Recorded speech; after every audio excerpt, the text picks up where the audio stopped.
अपने कुछ एग्स।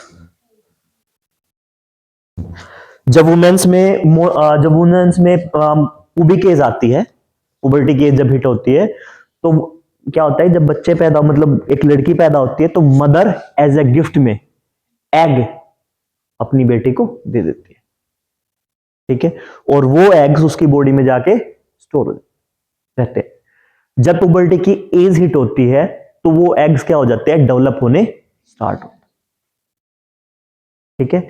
अब वुमेन वुमेन उन एग्स को कभी प्रोड्यूस नहीं करती है, उसके पास क्या है, उसके पास ऑलरेडी कुछ एग्स हैं, and then what will happen, वो क्या करेगी, वो कुछ कुछ एक सर्टेन एज आने के बाद में वो एग दोबारा से फर्टिल वो होने लग जाएंगे, नॉट फर्टिलाइज, डेवलप्ड होने लग जाएंगे, अनडेवलप मेच्योरिटी में आ जाएंगे, ठीक है। और ड्यूरिंग एवरी 28 डेज क्या होता है, वो रिलीज होते रहते हैं। तो फाइनाइट नंबर ऑफ एग्स हैं, कुछ टाइम के बाद में वो एग्स जाके क्या हो जाएंगे, खत्म हो जाएंगे, क्योंकि फाइनाइट कोई चीज है तो खत्म होगी होगी, बट लेकिन होते हैं ना, तो ये ऐसा थोड़ी है वो सारे थोड़ी यूज हो जाते हैं, तो लिमिटेड होते हैं। देखो बात ये भी तो है ना कि फाइनाइट नंबर, मान लिया कि 1000 मतलब मिलियंस मिलियंस ऑफ एग्स हैं, लेकिन हमेशा कितने एग रिलीज होते हैं, मेच्योरिटी के लेवल पे एक ही एग आता है। बहुत सारे एग ऐसे भी होते हैं जो स्ट्रेस और बहुत सारी चीजों की वजह से खत्म हो जाते हैं अपने आप, क्योंकि डेवलप नहीं हो पाए, डेस्ट्रॉय, ठीक है। लेकिन लेकिन हो क्या रहा है, स्ट्रेस होने की वजह से, लाइफस्टाइल ऐसी होने की वजह से, कंजम्पशन ऑफ प्लास्टिक हो गया है, हमारी हर एक चीजें प्लास्टिक है, इन वजह से क्या है, एंडोक्राइन डिस्टर्बर्स हो रहे हैं, और टाइम से पहले क्या हो रहा है, चीजें हो रही हैं, और बहुत सारी चीजें हैं। There is something that is known as, अब मार्केट में तुम लोगों ने सबने हम सबने ऐड देखी है, वो प्रेगा न्यूज की आती ऐड आती है, at Prega News is not that exactly Prega News के लिए, there are some things that is known as, हाँ, अनवांटेड 72 आईपीएल्स, ठीक है, वो बहुत खतरनाक चीज है। दूसरी चीज आपने देखी होगी मार्केट्स में आजकल अबॉर्शन पिल्स आती हैं, आप मतलब गवर्नमेंट ने बैन लगा रखा है, लेकिन आप किसी भी ओवर द काउंटर स्टोर पे जाके उन चीज टेबलेट्स को नहीं ले सकते, लेकिन आप जाओ दुकानदार को लो और मिलती हैं, एंड लोग क्या करते हैं, लोग उनको धड़ल्ले से यूज कर रहे हैं। बट दिक्कत क्या है, दिक्कत उससे इंसान पुरुष के स्वास्थ्य पे कोई फर्क थोड़ी ना पड़ेगा, उनसे किसके स्वास्थ्य पे फर्क पड़ रहा है, महिलाओं के स्वास्थ्य पे फर्क पड़ रहा है। नॉर्मली आपने अनवांटेड 72 को क्या कर रखा है, मार्केट में ऐसे प्रोपेगेंडे कर रखा है कि मतलब आप उसको यूज कर सकते हो तब भी, एंड वो आप जब आए, क्योंकि आप नॉर्मलाइज, आपको नॉलेज है नहीं, अगर आप एक साल में 2 बार उस चीज को यूज करते हो, देयर विल वेरी ह्यूज मतलब adverse effect on your body, ये आपकी पूरी की पूरी साइकिल को चेंज कर दे रहा है। वो क्या करता है, वो ये कहता है कि मतलब जैसे साइकिल में क्या होता है कि अगर आपको डाउट है कि अगर आपने फिजिकल रिलेशन बनाए हैं एंड यू हैव डाउट कि आप प्रेग्नेंट हो जाओगे, देन यू यूज आईपीएल, तो 72 आवर में क्या करेगा, आपकी पूरी की पूरी बॉडी मतलब वुमेन की बॉडी को पूरी पूरी को जोड़ के रख देगा, और वो विद इन 72 आवर्स में क्या करेगा, फोर्सफुली पीरियड्स मतलब जो है मेंस्ट्रुअल साइकिल को दोबारा से रीस्टार्ट कर देगा। तो जो पूरी की पूरी प्रोसेस को वो कर रहा है, एंड उसमें साफ साफ लिखा हुआ है क्या, ऐसा थोड़ी स्टार्ट करता है, तो क्या करता है, तो वो तो मतलब एनवायरनमेंट ऐसा क्रिएट कर देता है ना कि उसके अंदर जो भी फीमेल का वो है वो सर्वाइव नहीं कर सकता, तो साइकिल थोड़ी स्टार्ट कर रहा है वो। नहीं साइकिल नहीं स्टार्ट, अगर अगर दोबारा से पीरियड्स स्टार्ट हो रहे हैं, ठीक है, तो व्हाट विल हैपन, मतलब अगर अगर अगर ब्लीड आ रहा है through vaginal, then what is the temperature, उसका मतलब क्या है कि जो आपकी वॉल्स हैं वो रैप्चर हो गए दोबारा से, मतलब वॉल्स रैप्चर हो गई, वॉल्स रैप्चर, क्योंकि सर्वाइव करने के लिए आपकी यूट्रस की वॉल्स को क्या है, उस तरह का फिजिकल एनवायरनमेंट, उस तरह का इंटरनल एनवायरनमेंट चाहिए कि वो आपके क्या करके आपके एग को सस्टेन कर सके।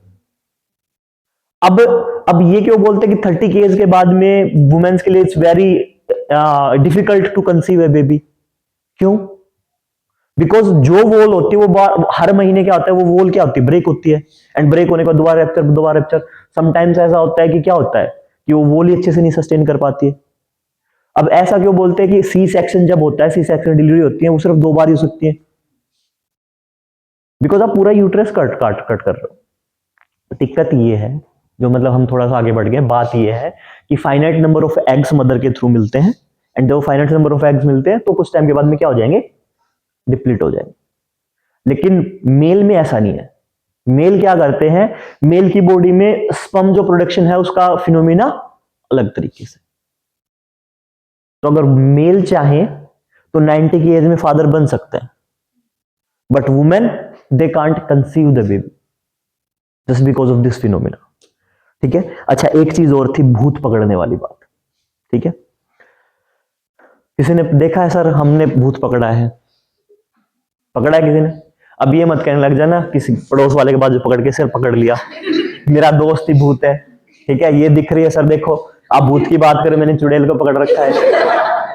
दैट्स नॉट अबाउट, देखो अलग अलग धर्मों में अलग अलग कंसेप्ट है। अगर मैं माइथोलॉजिकल बात करूं तो अलग अलग धर्मों में कुछ, किसी ने आत्मा को बोला, किसी ने परमात्मा को, ठीक है, कि भाई जब बॉडी अगर कोई गुजरता है, कोई मरता है, देन व्हाट विल हैपन, कि उसके शरीर में से कुछ आत्मा निकल के जाती है। सब धर्मों में अलग अलग है, हिंदुइज्म कुछ कह रहा है, सिखिज्म कुछ कह रहा है, क्रिश्चियनिटी कुछ कह रहे हैं, इस्लाम कुछ कह रहा है, सबका अलग है। लेकिन साइंस एक चीज को मानता है, साइंस किस बात को मानता है? एनर्जी को। इतना क्लियर? साइंस किसको मानता है? एनर्जी। सन आई, सन की एनर्जी है, प्लांट्स ने ली, ठीक है, प्लांट्स ने क्या बनाया? फूड बनाया, उस फूड को क्या किया? उस फूड को गेहूं आए, गेहूं को चिकन ने खाया, हमने क्या कर लिया? हमने या तो डायरेक्ट गेहूं खा लिया, या फिर चिकन को मार के खा लिया, फिर गोट को खा लिया, तो सब अलग है। तुम नहीं खाते तो कोई बात, लोग तो खाते हैं। तो एनर्जी क्या हुई? हर एक स्टेज में डिफरेंट डिफरेंट होते हैं, 1/10 का कन्वर्जन हुआ। अगर 100 एनर्जी सन से आई है, ये तो फॉर्मूला है, अगर 100 एनर्जी कहां से आई है? सन से आई है, then what will happen? Plants कितना लेंगे? 1/, गुड, कितना लेंगे? 1/10, सॉरी 1/10 हो जाएगा, तो यानी कितना हो जाएगा? 10। नेक्स्ट स्टेज में फिर क्या है? उसी गेहूं को किसी ने, बकरे ने खा लिया, या फिर चिकन ने खा लिया, तो वो वहां पे एनर्जी 1 हो जाएगी। एंड देन आपने फिर क्या किया? आपने या तो चिकन को खा लिया तो आपके पास कितनी एनर्जी आएगी? 1/10, और आपने यहां से खाया तो आपके पास एनर्जी 1 आएगी। इसीलिए ये कहते हैं कि इसी के अकॉर्डिंग फॉर्मूला है कि अगर आप वेजिटेरियन है तो आपको एनर्जी के चांसेस ज्यादा है, कि आपको कम खा के ज्यादा एनर्जी मिलेगी, ठीक है। तो है क्या फंडा? सिंपल, एनर्जी है, एक फॉर्म से दूसरी फॉर्म में कन्वर्ट हो रही। एनर्जी का एक दूसरा स्वरूप, अगर आप देखते हो तो आप ये कहते हैं कि अगर इंसान जब तक जिंदा है तो उसका शरीर क्या रहेगा? गर्म रहेगा। जिस दिन तुम टपक गए उस दिन तुम्हारा शरीर ठंडा पड़ सकता है। अब ये बात अलग है कि तुम्हें कल जाकर सुबह सुबह लगे कि सर मेरे तो पैर बहुत ठंडे हो गए थे, मेरे पैर टपक लिए, that is not the scenario. ऐसा भी हो सकता है ठंडा माहौल हो, लेकिन आपके बॉडी का टेम्परेचर क्या हो जाएगा? 0 हो जाए, खत्म हो जाएगा। यानी every living body has some heat, और उसी हीट को बोलते हैं हीट टेम्परेचर, ठीक है। हीट रेडिएशन बोल लो कि हीट सिग्नेचर बोलते हैं उसको, क्या बोलते हैं? Heat signature. एक टर्म आती है हीट सिग्नेचर की, ठीक है। और किसी को हीट सिग्नेचर भी नहीं समझ में आ रहा है तो घर वाले या फिर लोग बोलते थे कि सब लोग क्या करो, एक ही कमरे में सो जाओ सर्दियों में, क्या हो जाएगा? ठंड नहीं लगेगी, सबकी बॉडी क्या करेगी? हीट रिलीज करती रहेगी, हीट रिलीज करती रहेगी, और पूरा पूरा कमरा गर्म हो जाएगा। अब लंदन में एक एक्सपेरिमेंट हुआ, ठीक है। उस एक्सपेरिमेंट को समझने से पहले एक चीज समझो। मान लो किसी ने गोली चलाई है, ठीक है, और गोली आके मेरे यहां पे लगी और क्रॉस करके निकल गई। आ जाओ, आपको कैसे पता लगेगा कि गोली घुसी इधर से निकली वहां से? जब भी बुलेट होती है या पत्थर आप मारते हो तो there is 2 points, one is entry point, second is exit point. अगर यहां से गोली घुसी है तो एंट्री पॉइंट होगा, इस तरफ क्या होगा? Exit point. तो जब भी गोली घुसती है, फिर कोई भी चीज निकलती है, कहीं से भी जाती है, तो उसका एंट्री पॉइंट और एग्जिट पॉइंट होता है। एंट्री पॉइंट पे क्या होगा? अगर मैं बुलेट की बात करूं तो एंट्री पॉइंट पे एक चीज होती है, दैट इज नोन एज, कि वहां पे जो होल होगा, जो छेद बना होगा, वो क्या होगा? स्मॉल होगा, और एग्जिट पॉइंट पे क्या होगा? बड़ा। अगर मैं इस मिरर पे भी गोली मारता हूं या गोली से शूट करता हूं, तो गोली जब जाएगी तो क्या होगा? एक तरफ से जो होल बना होगा वो क्या होगा? छोटा होगा, जिस तरफ से गोली घुसेगी, और दूसरी तरफ से क्या होगी? फैलाव। यानी अगर किसी ने मुझे गोली मारी है, देन व्हाट विल हैपन? यहां पे सिंपल होल बना होगा, और इस तरफ से पूरा क्या होगा? मसल फट के बड़ा छेद होगा। अब ये साइंस एक्सपर्ट जो होते हैं, फोरेंसिक एक्सपर्ट, ये इन्हीं चीजों को देखते हैं। वो क्या करते हैं, उन्हें अब पुलिस वालों को पता कैसे लग जाता है कि भागते हुए आगे से गोली मारी है, पीछे से गोली मारी है? How does they know? उनको कैसे पता लगता है? किससे? एंट्री होल से। कि अगर किसी को पीछे से हिट किया गया है तो पीछे क्या होगा? बैक में क्या बना होगा? स्मॉल होल होगा, जहां से एग्जिट किया है बुलेट ने वहां पे होल बड़ा होगा, ठीक है। अब बात ये आती है कि अरे पॉइंट ब्लैंक पे मारा था, पॉइंट ब्लैंक पे मारा था, फिर क्या होगा? पॉइंट ब्लैंक जब मारते हैं, पॉइंट ब्लैंक समझते हो ना, मूवीज नहीं देखते तुम लोग, खोपड़ी खोल देना, तो उसमें क्या होगा, उसमें एग्जैक्टली सिमिलर कितना होगा, जितना बुलेट का साइज है उतना ही होल बना होगा। मे भी ऐसा होता है दूर से मुझे फायर किया गया है तो होल का साइज कुछ बड़ा हो, लेकिन अगर पॉइंट ब्लैंक पे मारा गया है तो दो तीन चीजें होती है, एक तो होल बिल्कुल सेम होगा, दूसरी चीज ये होगी कि there is some residue of the gun powder, gun powder कुछ मात्रा में मिलेगा। अगर यहां पे रख के मारा है, ठीक है, कि ऐसे मारना है कि भाई सब खत्म हो जाए, मतलब खत्म तो ऐसे भी हो सकता है, समझ में आए, आंखों में आकर डाल के कि देख तेरा खेल खत्म कर रहा हूं, अगले जन्म में जब पैदा होगा सबसे पहले किसका चेहरा देखेगा, याद रहेगा तेरा भी, अगर दोबारा इस धरती पे है कि इसने पहुंचाया दो, दैट्स जोक अपार्ट। तो यहां पे क्या होगा, एक तो बिल्कुल सेम पॉइंट होगा और दूसरा क्या होगा, गन पाउडर होगा, कुछ ना कुछ मात्रा में गन पाउडर लगाओ, तो उससे फाइंड आउट कर सकते हैं। अब हुआ क्या, अब लंदन में जब एक्सपेरिमेंट हुआ तो उन्होंने क्या किया, उन्होंने एक सील पैक बॉडी रखी, एक ग्लास रखा, ठीक है, और उसको क्या कर दिया, बिल्कुल सील पैक, ना एयर टाइट कर दिया, ना एयर अंदर जा सकती है ना एयर बाहर आ सकती, और उन्होंने एक बॉडी रखी इंसान की जो कुछ टाइम में मरने वाली थी। अब सर ये कैसे पता लगेगा कि मरने वाली है, 5 मिनट में मर जाएगा, 10 मिनट में मर जाएगा, कैसे पता लगेगा, कैसे पता लगेगा, क्या, अरे तड़फा के नहीं मारना है, ये बात भी सही है, लॉजिकल है, कॉमन सेंस की बात है कि सर बाहर से एयर टाइट कर दिया आपने, बाहर से जाए तो नहीं जाए तो बेचारा तड़प तड़प के मर जाएगा, नहीं, हमने उसको तड़पा के नहीं मारा है एक्सपेरिमेंट में, दैट एक्सपेरिमेंट इज, आपने वो लिख देखी है ईसीजी वाली कार्डियोग्राफी, वो बीप बीप करती रहती है और जैसे लाइन सीधी हुई खेल खत्म, तो उसकी लाइन हल्की हल्की चल रही थी, ठीक है, और हमने ऐसे नहीं किया है, मतलब आप कर रख सकते। एंड देन क्या हुआ, उन्होंने एक फंडामेंटल फिनोमेना देखा, उन्होंने ये देखा कि इसकी जान निकलने के बाद में, ये कुछ सेकंड के बाद में ग्लास क्रैक हो गया, ठीक है, हमारे यहाँ पे उसको, हमारे यहाँ पे मैथोलॉजी अकॉर्डिंग ये कहते हैं कि बाद में आत्मा होती है, वो जाके परमात्मा मिल जाती है, नथिंग।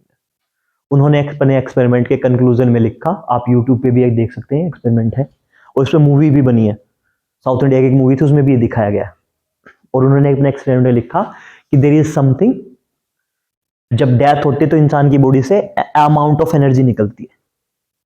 अब ये भी कह सकते हो सर बाहर से किसी ने पत्थर मारा हो, ऐसा भी तो हो सकता है, पत्थर शीशा टूटने के लिए बाहर से किसी ने तोड़ दिया हो, तो जब उन्होंने शीशे की, इस मिरर की जो ग्लास था इसकी स्टडी की, तो उन्होंने एक बात पता लगी, कौन से वाला, जो मैं अभी बता रहा था, कि जब ये क्रैक हुआ तो अंदर की तरफ से कैसा क्रैक था, स्मॉल, और बाहर की तरफ से क्या था, बड़ा। तो इसका मतलब क्या है, एंट्री पॉइंट, एंट्री पॉइंट कहां से था, अंदर की तरफ से, और एग्जिट पॉइंट, यानी कोई चीज बाहर से अंदर नहीं गई है, अंदर से बाहर आई, वही एंट्री पॉइंट एग्जिट पॉइंट, ठीक है। उसी कंसेप्ट पे इन्होंने पता लगाया कि देयर इज समथिंग जो अंदर से बाहर की तरफ आया, ठीक है। तो उन्होंने अपने कंक्लूजन में ये चीज लिखी कि देयर इज समथिंग, जब बॉडी खत्म होती है तो कुछ अमाउंट ऑफ एनर्जी बॉडी से निकल के, और वही अमाउंट ऑफ एनर्जी क्या है, हीट सिग्नेचर है, उसके बाद में बॉडी से हीट सिग्नेचर खत्म हो जाते हैं, दैट्स व्हाई बॉडी ठंडी पड़ जाती है। उन्होंने ये नहीं लिखा आत्मा परमात्मा माइथोलॉजिकल एक्सप्लेन, उन्होंने सिंपल क्या वर्ड दिया, एनर्जी, ठीक है। अब कितने लोग ऐसे जिन्होंने भूत देखा है, बताओ, किसी को लगता है कि हमने भूत देखा है, कहां देखा है, उधर देखो, आवाज सुनना, कान से सुनना, उसकी तरफ मत देखना, पूछना है लंच में, पूछना उससे कहां देखा है, ओके, यस, हम्म,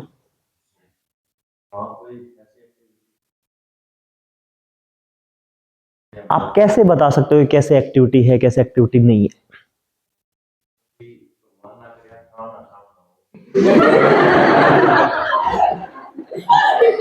अगर, अरे हंसने वाली बात नहीं, देखो फिर हंस रहे तुम, बदतमीज किस्म के बच्चों, देखो सिंपल बात है, देखो ऐसा मत बोलो, अगर भगवान तुम्हारी इतनी सुनते हैं ठीक है, तो ये मत कहो कि भगवान सर ऐसा करे, अमन सर आप काम ना सामने चीजों से। अगर भगवान तुम्हारी इतनी सुनते हैं तो भगवान को बोलो कि अमन सर बहुत करोड़पति बन जाए। ठीक है, कोशिश हो तो खरबपति अरबपति बिलियनर बन जाए। ठीक है, जो चाहे दुनिया में वो हो जाए, जो कपाट। ओके, फिर व्हाट यू फील? सुधीर नहीं, हाँ। हम्म फर्स्ट वाइफ जो थी, हाँ फर्स्ट वाइफ जो थी।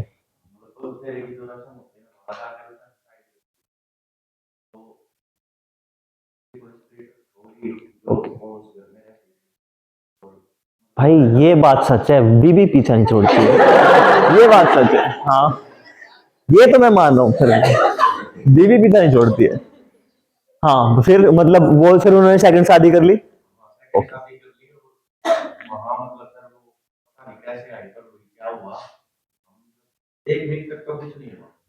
हम्म हम्म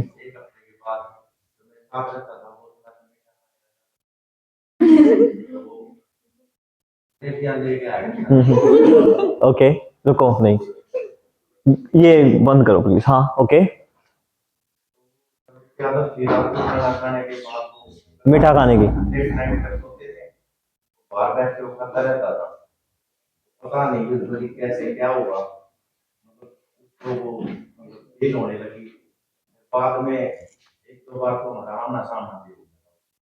चलो छोड़ो, मुझे दो चीजें बिल्कुल नहीं समझ में आती है। एक तो ये भाई साहब मीठे से इनका क्या है, ठीक है, एक तो मीठे से इनका क्या है, दूसरा ये मतलब इलेक्ट्रिसिटी से और इन सब प्लान से बिजली के साथ ये करेंगे। मूवीज ने बहुत ड्रामा दिखा रखा। देखो, साइंस इस चीज को नहीं मानती है। देखो, मैं साइंस पढ़ाता हूं तुम लोगों को, मैं माइथोलॉजिकल कुछ चीज नहीं बताऊंगा। मैं बिल्कुल समझ रहा हूं साइंस फेल हो जाता है। There are so many things you can't explain with the science, I totally agree. ठीक है, लेकिन मैं साइंस पढ़ा रहा हूं, मैं तुम लोगों में भ्रम पैदा नहीं करूंगा। मैं तुम लोगों में भ्रम पैदा, एक रूम है, एक रूम है, ठीक है, उस रूम में 5 बच्चे बैठे हुए, तो उन सबके 5 का क्या होगा? बॉडी हीट सिग्नेचर होगा, बॉडी का टेम्परेचर होगा, वहां 5 लोगों का कुछ क्या होगा? हीट सिग्नेचर होगा। और वो हीट सिग्नेचर कुछ टाइम तक कुछ रेट से मेंटेन रहेगा, मेंटेन रहेगा। अगर तुमने रूम को ऐसे बना दिया है, ना तो हीट बाहर जा रहा है ना हीट, ठीक है, तो एक फिक्स मात्रा में हीट सिग्नेचर या फिर रूम का टेम्परेचर मेंटेन रहेगा। What if there is drastic change in the temperature? या तो हीट सिग्नेचर बढ़ जाए, रूम का टेम्परेचर इंक्रीज हो जाए, या फिर डिक्रीज हो जाए। कोई बात नहीं, जब हम पे बीतती, देखो मैं बहुत धुरंधर हूं, मैं सबको ये बोलता हूं, मतलब कह रहा हूं, मैं सबको ये बोलता हूं, अरे चली गई चली गई, जाने दे, क्या है, एक ही तो लड़की थी। जब मेरे ऊपर बीतती तभी तो कहता हूं, अरे नहीं भाई, I can't live without her, फलाना ढिमकाना। तो वही है ना, I totally agree on you. मैं एग्री करता हूं सुमित, तुम्हारी सुमित नाम है, सुमित तुम्हारी बात पे, कि भाई होता है, जब खुद पे बीतती है तभी पता लगता है। दूसरों में तो हम एक्सपर्ट बने ही रहते हैं कि क्या है, पागल।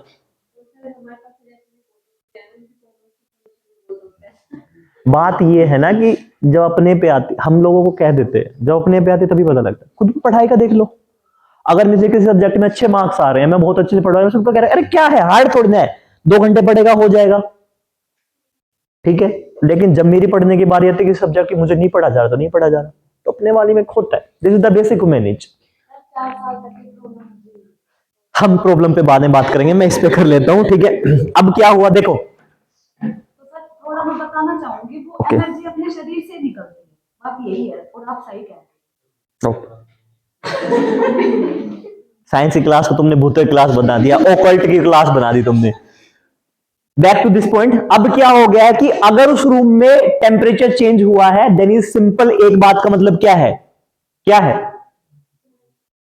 या तो खिड़की खुली रहेगी, या तो खिड़की खुली रहेगी, या फिर यहां से एनर्जी लीक हो रही है, बाहर जा रही है। तभी तो जब खिड़कियां खुलती हैं, एकदम से हवा चलती है, तुम्हें लगता है भूत आ गया, लगता है। 1 मिनट रुको, नहीं, तो अगर रूम ऐसा है जहां से कोई हीट बाहर जाने के चांसेस नहीं है, अंदर आने के चांसेस नहीं है, और तुम्हारा बॉडी टेम्परेचर उतना है, then there will be still chance कि वहां पे कोई क्या है, कुछ एनर्जी या हीट सिग्नेचर है। This is how you detect extra या paranormal activities. Have you watched the movie Conjuring? Conjuring जिन्होंने नहीं देखी है देख लेना। एंड कंज्यूरिंग में भी सेम यही कंसेप्ट देख रहे थे। They always go for the room temperature variation, या तो अगर क्योंकि एक कॉमन टेम्परेचर है जहां से बाहर से कुछ टेम्परेचर नहीं आ रहा है, लेकिन if there is a variation in the temperature, room के अंदर टेम्परेचर वेरिएशन, रूम में टेम्परेचर में वेरिएशन है, देयर विल ह्यूज चांस कि वहां पे कोई ना कोई और किसी चीज का हीट सिग्नेचर एग्जिस्ट करता है। या तो टेम्परेचर ड्रास्टिकली डिक्रीज होगा या फिर नॉर्मल टेम्परेचर से डिक्रीज ज्यादा होगा। तो आप ऐसे पता कर सकते हो कि देयर इज सम एग्जिस्टेंस। और रही बात पकड़ने की, आप हवा को नहीं पकड़ सकते, उन चीजों को कैसे पकड़ो? ठीक है, ये साइकोलॉजिकल गेम है कि हमने डिब्बी में डाले एक, ठीक है, छोड़ो इन चीजों। बट यू कैन डिटेक्ट कि if there is something present और नॉट थ्रू टेम्परेचर। ठीक है, आप ऐसे इस चीज की एग्जिस्टेंस को बता सकते हो। हाँ, 5 मिनट लूंगा और बताओ, किसी कुछ बताना है? हाँ बोलो। हाँ, कौन सी? गोरख तिवारी है ना, उसने एक स्टडी की है। वो भी साइंस से जुड़ा हुआ बंदा था।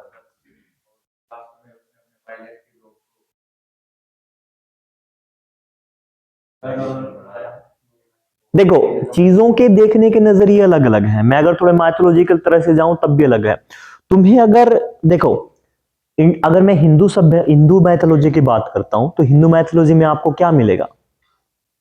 आपको 2 लोग मिलेंगे, देवता, दानव या फिर राक्षस। और वो किसके चीजों पे आधारित है? नहीं, वो एनर्जी की एनर्जी पर नहीं है। यहां पे इंडिया में इस्लामिज्म में ऐसा कंसेप्ट है कि यहां पे कुछ भी ब्लैक नहीं है।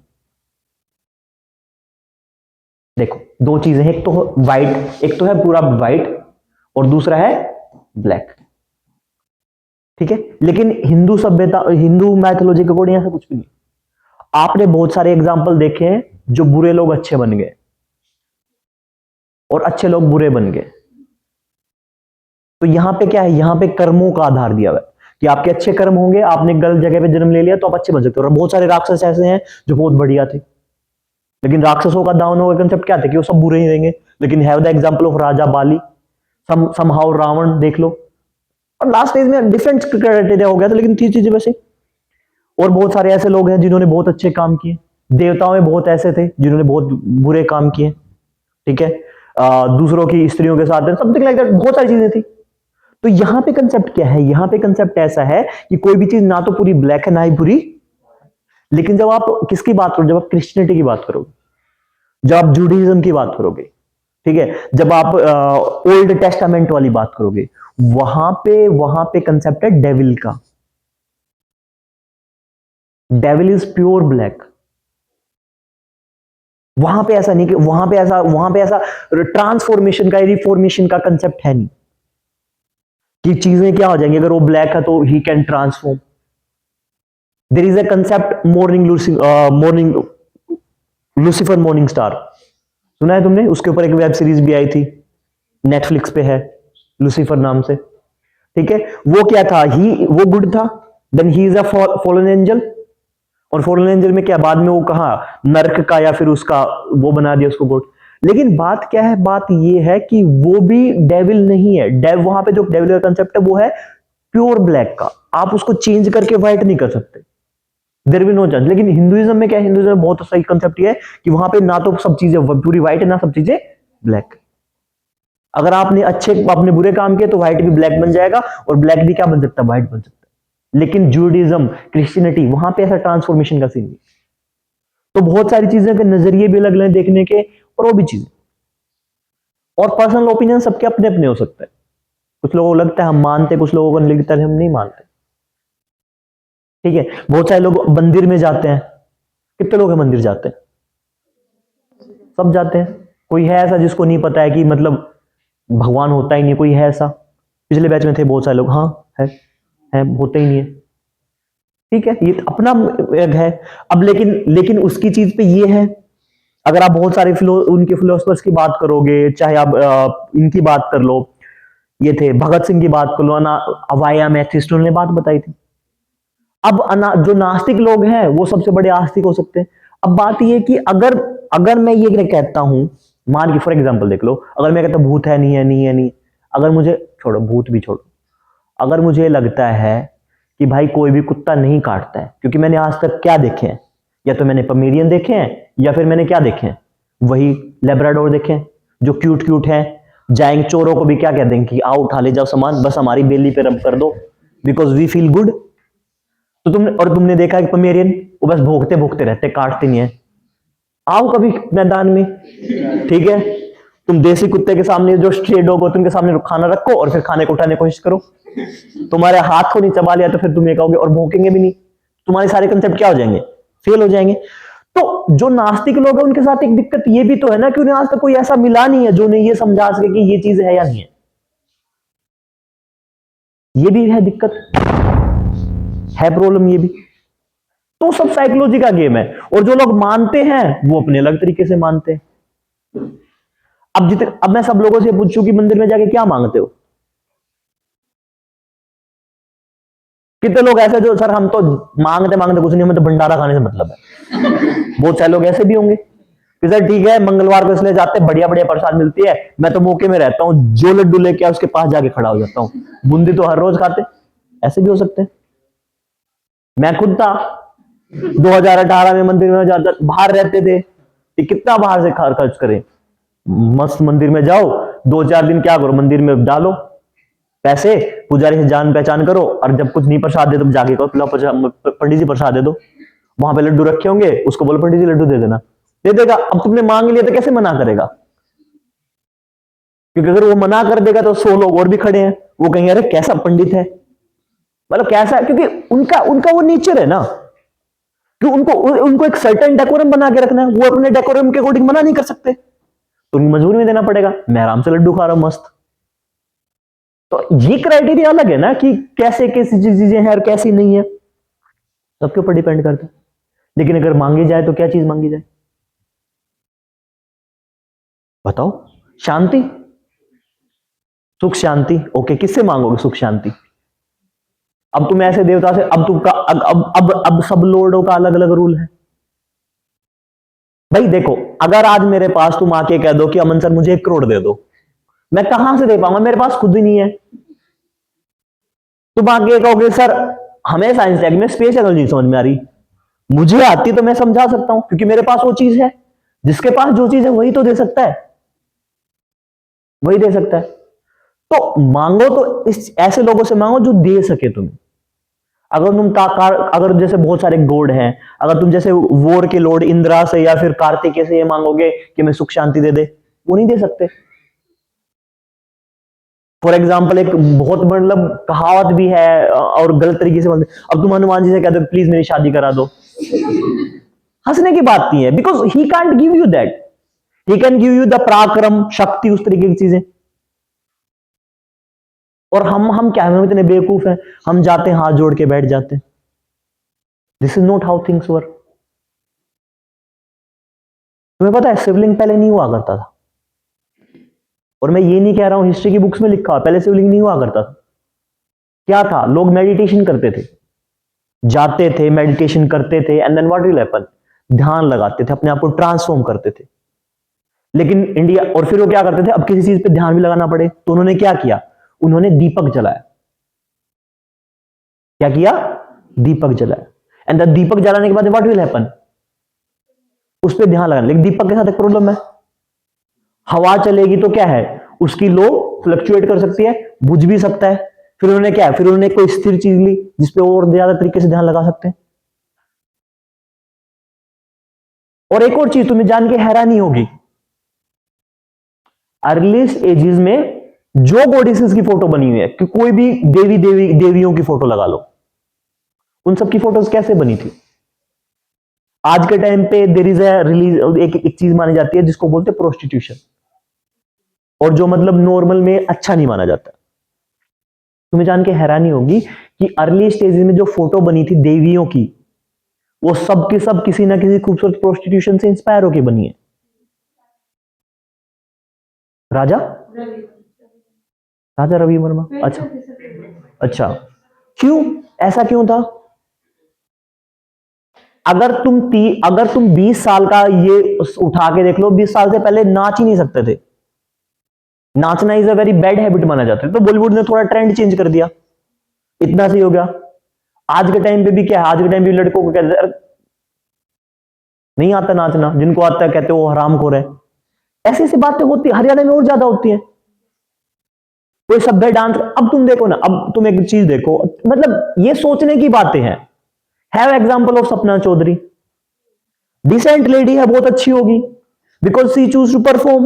लोग उनके बारे में क्या क्या बात बोलते हैं, भले ही वो लेडी वैसी नहीं हो, लेकिन उनको वैसे पोर्ट्रेट किया just because of her profession. और तो और देख लो ना तुम, अभी रिसेंटली करनाल में, कल परसों की बात है, the lady Moni Roy, yes right, वो मोनी रॉय स्टेज पे चढ़ के उनके साथ मिसबिहेव करने लग गए, क्योंकि हमने हुड़दंग में वही देखा है कि ऐसा होता है। Then starting doing that. तो जो अर्ली स्टेज में फोटो बनी, अब क्या था, अब जो अपर क्लास की महिलाएं थी या फिर जो शादीशुदा महिलाएं थी, उनको घर से बाहर जाना अलाउ ही नहीं था। पल्लू सिस्टम पे क्या हुआ, उनको बाहर जाना अलाउ नहीं था। अब फोटो कौन क्लिक, अब किसको देख के मूर्तियां बनाई जाए, किसको देख के पिक्चर्स बनाई जाए? कोई ऐसी महिला को देख के पिक्चर बनाई जाएंगी जो अपना फेस सामने कर सके। अब कोई जो कुल वर्ग की महिला थी, कुछ थी, उन्होंने कभी किया नहीं, वो कर ही नहीं सकती थी। There is a very high burden. And फिर फोटोज कैसे बनी, उनसे देख के बनाएगी। अब क्या ये गलत था? तो सोच के ऊपर डिपेंड करता है। अब एक और चीज, नई चीज आती है, पर्दा सिस्टम क्यों चल रहा है? वाई पर्दा सिस्टम? मैं खुद नहीं कह रहा हूं, ये सब चीजें बुक्स में लिखी हुई, डिफरेंट बुक्स पढ़ोगे तो। क्यों था पर्दा सिस्टम? एक कंसेप्ट आया, वाई पर्दा सिस्टम क्यों लगता है कि पर्दा सिस्टम क्यों है? हरियाणा में ज्यादा होता है ना, हमने अपनी मम्मी को देखा, हमने अपनी चाचियों को देखा, हमने अपनी भाभीियों को देखा है, वाई दिस इज हैपनिंग। और आज के टाइम पे ऐसा हो रहा है कि जो नई भाभी आ रही है वो नहीं करे पर्दा, तो इसमें दिक्कत नहीं हो रही है। लेकिन आज भी हमारी दादी, कोई लोग आते तो इतना बड़ा घूंघट करती है। वाई इज दिस, क्यों है ऐसा?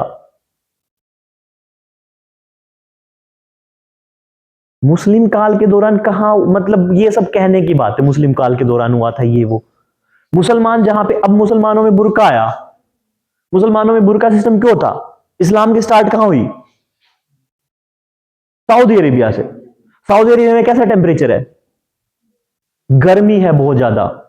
और अगर अपने आप को कवर करके नहीं रखोगे, सूरज जला देगा आपको, टैनिंग कर देगा। उस टाइम पे डी टैनिंग की क्रीम नहीं थी, उस टाइम पे डी टैन मास्क नहीं था। और पुरुषों का क्या है, पुरुष इतनी, मतलब ऐसी कौम है जिसको क्या चाहिए, गोरी मेम। आज भी ये नहीं देखा जाएगा। अगर शादी के लिए आप जाओगे तो पहली कंडीशन यही है कि लड़की खूबसूरत होनी चाहिए, समझदार हो नहीं, डजंट मैटर। ड्रम में डालना मंजूर, लेकिन बीवी कैसे होनी चाहिए, गोरी। तो इंडियन सोसाइटी तो इतनी पागल है। अब तुम्हें क्या लगता है कि वो जो बांध के घूम रही है, क्यों घूम रही है? इसलिए घूम रही है भाई, क्योंकि हमने, एक समाज के, एक सोसाइटी ने इतना ज्यादा प्रेशर डाल दिया इनके ऊपर। इनको बेचारे को समझ में नहीं आ रहा क्या करें। इनको इनको इनको 9th 10th के बाद में ये एक ही बात पता लगती है कि भाई बस गोरा होना है। और जिस लड़की, और मैं ये खुद कहता हूं, जिस लड़की ने उन चीजों पे नहीं ध्यान दिया वो कामयाब हो जाती है। आधी से ज्यादा लड़कियां 9th 10th के बाद में इस बात के चक्कर में फंस जाती है कि यार मतलब मैं कैसे दिखती हूं, एंड वहीं पे खेल करता हूं। लड़कों ने अपने पैरामीटर बना रखे। तो जो इस्लाम का जो तुम बात बोल रहे हो वो एक अलग कंसेप्ट है। क्यों हुआ? क्यों हुआ? पहले शादियां होती थी अर्ली एज में, 10-10 साल की, 11-11 साल की। अब मान लो किसी के 10 साल की शादी हुई है और उस लेडी का पहला बच्चा, और जो मतलब मेल है 12 साल का, फीमेल 10 साल की।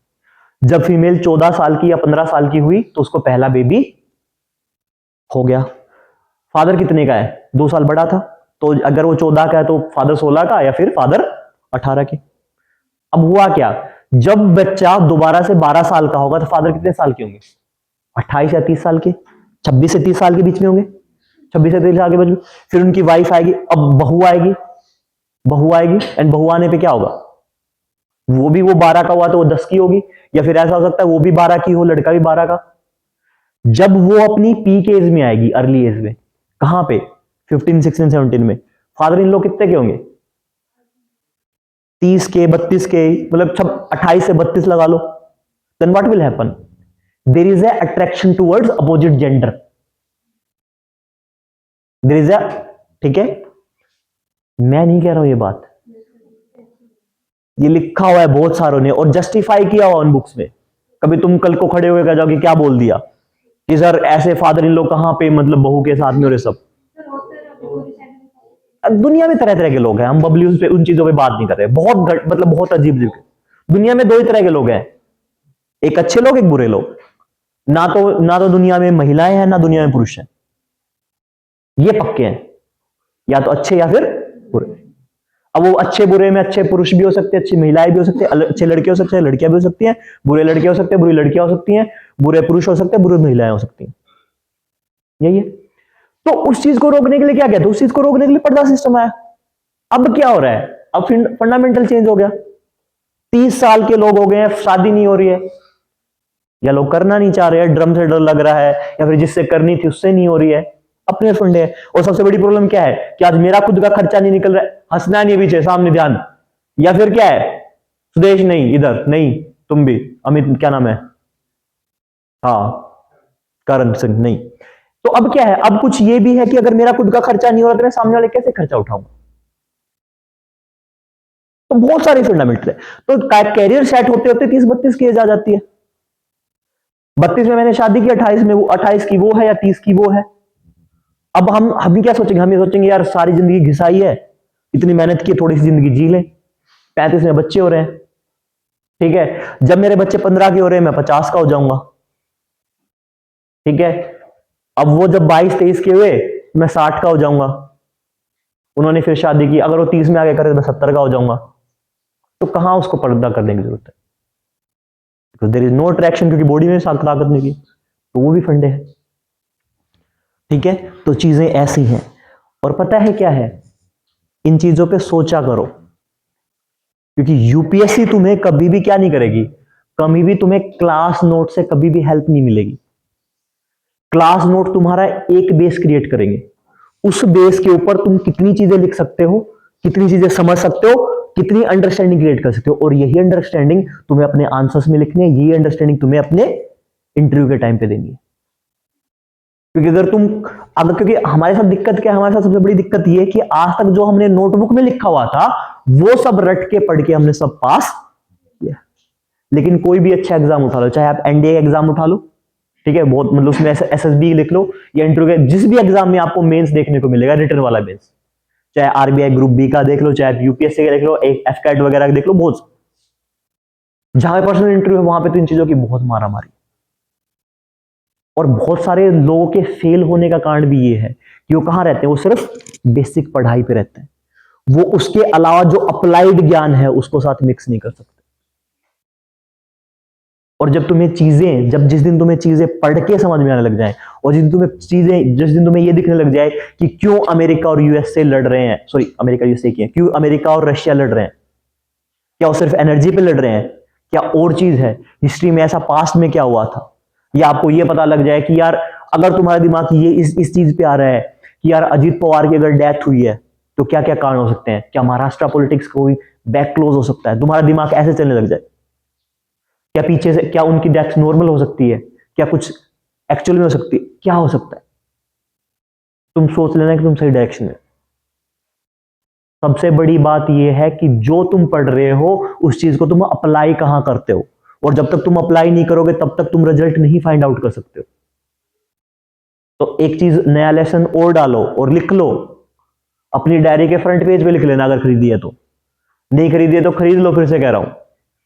10 दिन हो गए हैं डायरी फॉर्मूला, 10 दिन तो क्लास हो गए हैं, 14 दिन हो गए होंगे, ठीक है, 11वां दिन है डायरी फॉर्मूला बताए हुए, नहीं खरीदे तो खरीद लो।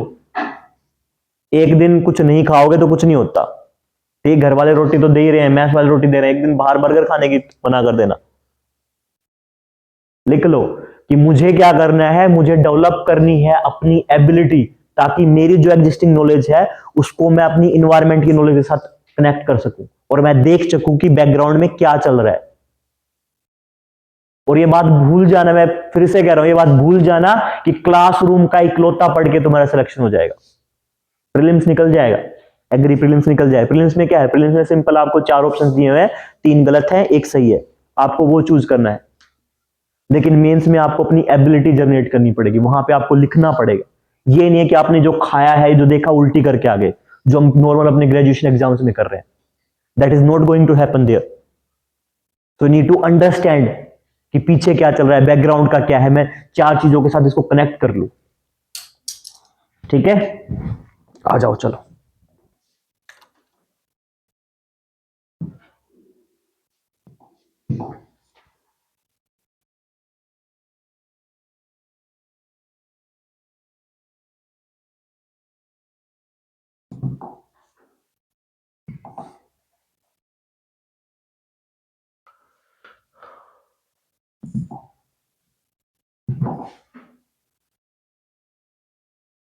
कल तक कोई डाउट था? बढ़े आगे। और एक चीज है, अभी टाइम आ गया है, नोट खरीद लो बुक। या तो अगर तुम पहली बार बिल्कुल पढ़ रहे हो, बिल्कुल पहली बार कि तुम्हें साइंस का 0 आता है, तुम दृष्टि की बुक उठाओ, हिंदी मीडियम कोई सी भी। और अगर तुम्हें यहां का सही समझ में आ रहा है तो तुम क्या उठाओ, तुम रवि पी अग्रवाल की बुक आती है, TMH की, टाटा मैग्रो हिल्स की। ठीक है। और अगर नहीं आता है को समझ में, जसवंत जी के पास जाओ, उनसे बुक मांगो और टॉपिक की फोटो खींच लो अपने फोन में, अगर नहीं खरीद पा रहे हो अभी बुक तो। ठीक है। फिलहाल तो तुम्हें ऐसा होता है कि लाइब्रेरी से बुक इश्यू ना हो, लेकिन सबसे बड़ा तरीका क्या है, जाओ टॉपिक की सारी फोटो क्लिक कर लो, उनकी PDF बना लो, सबके पास फोन होगा। इस 10-15 हजार के डिवाइस का फायदा उठाओ कुछ। ये सिर्फ रील देखने के लिए नहीं बना है, इसके और भी फायदे हैं बहुत सारे। ठीक है, हम यहां तक आ गए थे कल।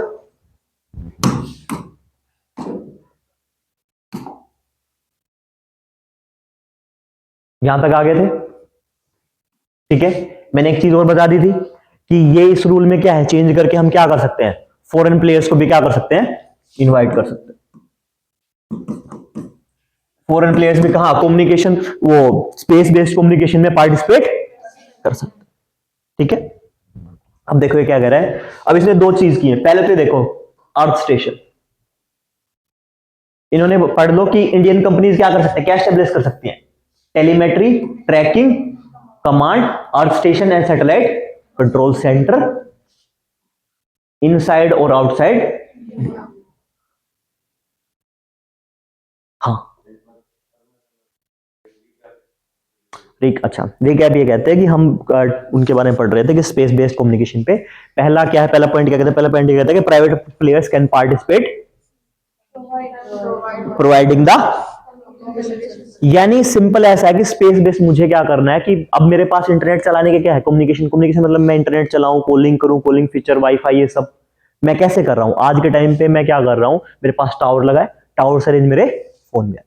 लेकिन 2020 में गवर्नमेंट की पॉलिसी है जिसमें उन्होंने ये बोला था कि हम क्या करेंगे, डायरेक्ट सैटेलाइट से ही क्या कर लेंगे, डायरेक्ट कम्युनिकेशन कर लेंगे। यानी मैं सैटेलाइट बेस्ड कम्युनिकेशन की बात कर रहा हूं। और इसकी पॉलिसी कब आई थी, 2020 में। हम उस पॉलिसी के बारे में पढ़ रहे थे। और पॉलिसी क्या कहती है, पॉलिसी ये कहती है कि प्राइवेट प्लेयर क्या कर सकते हैं, इसमें पार्टिसिपेट कर सकते हैं। यानी सिर्फ BSNL या फिर गवर्नमेंट कंपनी नहीं कर सकती है। कल को चाहो कि मुझे सुमित इंटरप्राइजेज या सुमित वाईफाई के नाम से कुछ बनाना है, तो तुम क्या कर सकते हो, तुम इस पॉलिसी के अकॉर्डिंग में अप्लाई कर सकते हो। और गवर्नमेंट तुम्हें क्या करेगी, गवर्नमेंट तुम्हें अलाउ करेगी, प्राइवेट प्लेयर्स कोई भी।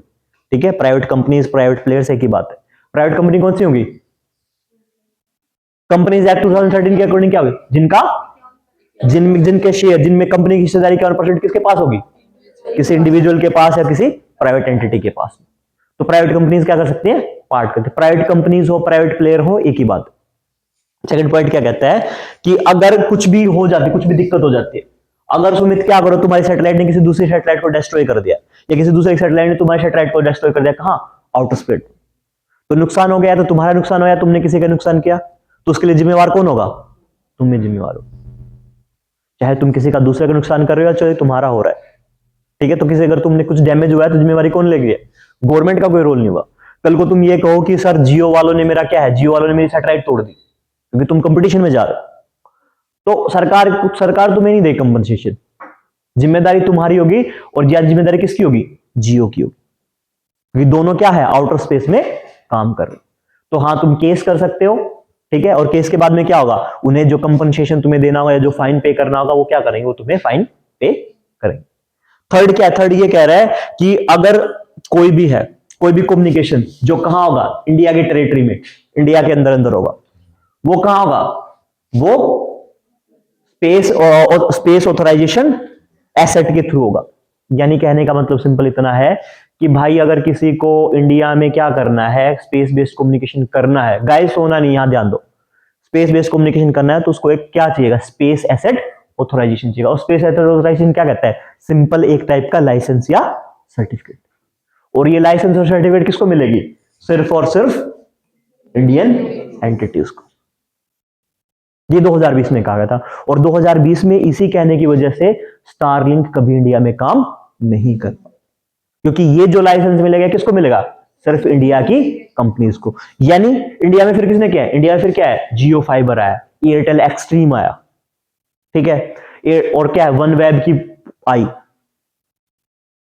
वो चीजें आई इंटरनेट बेस्ड। लेकिन स्टारलिंक कभी भी इंडिया में काम नहीं कर पाए, because due to this point कि only Indian entities are eligible to obtaining space asset authorisation. लेकिन हुआ क्या, बाद में कुछ टाइम के बाद में आपस में बातचीत बनी, जिसके बारे में मैंने बताया था कि क्या उन्होंने इंडिया में इन्वेस्टमेंट किया, ये सब हुआ, एंड देन क्या किया, गवर्नमेंट ने एक नया रूल निकाला जिसके क्रेडिट क्या हुआ, on special grounds government of India can provide the space asset authorisation to the foreign entities also.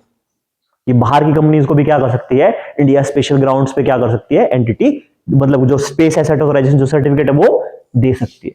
उसी सर्टिफिकेट देने से क्या हो गया है, स्टारलिंक आज इंडिया में क्या कर सकता है, अपनी सर्विसेज प्रोवाइड कर सकता है। स्टारलिंक पता है क्या है, एक तरह का वो बताया था ना कि मैंने एक डब्बा देंगे, उसके साथ सोलर पैनल लगा होगा, और आप क्या है, आपको वो पूरा पूरा वाईफाई करना पड़ेगा। आज के टाइम पर अगर मुझे वाईफाई चलाना है तो क्या करना पड़ेगा, राउटर लगाए, राउटर की वायर कहीं जाएगी, लिंक हो रहा है, ठीक है, और फिर मुझसे वाईफाई।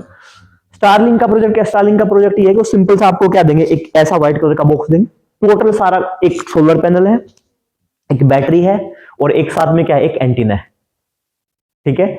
और इंडिया में तकरीबन तकरीबन वो क्या है, तकरीबन 600 इतने रुपए का पड़ता है, ठीक है, 7,600 का एक टाइम आपको देना पाए, 7,600 रुपए देने।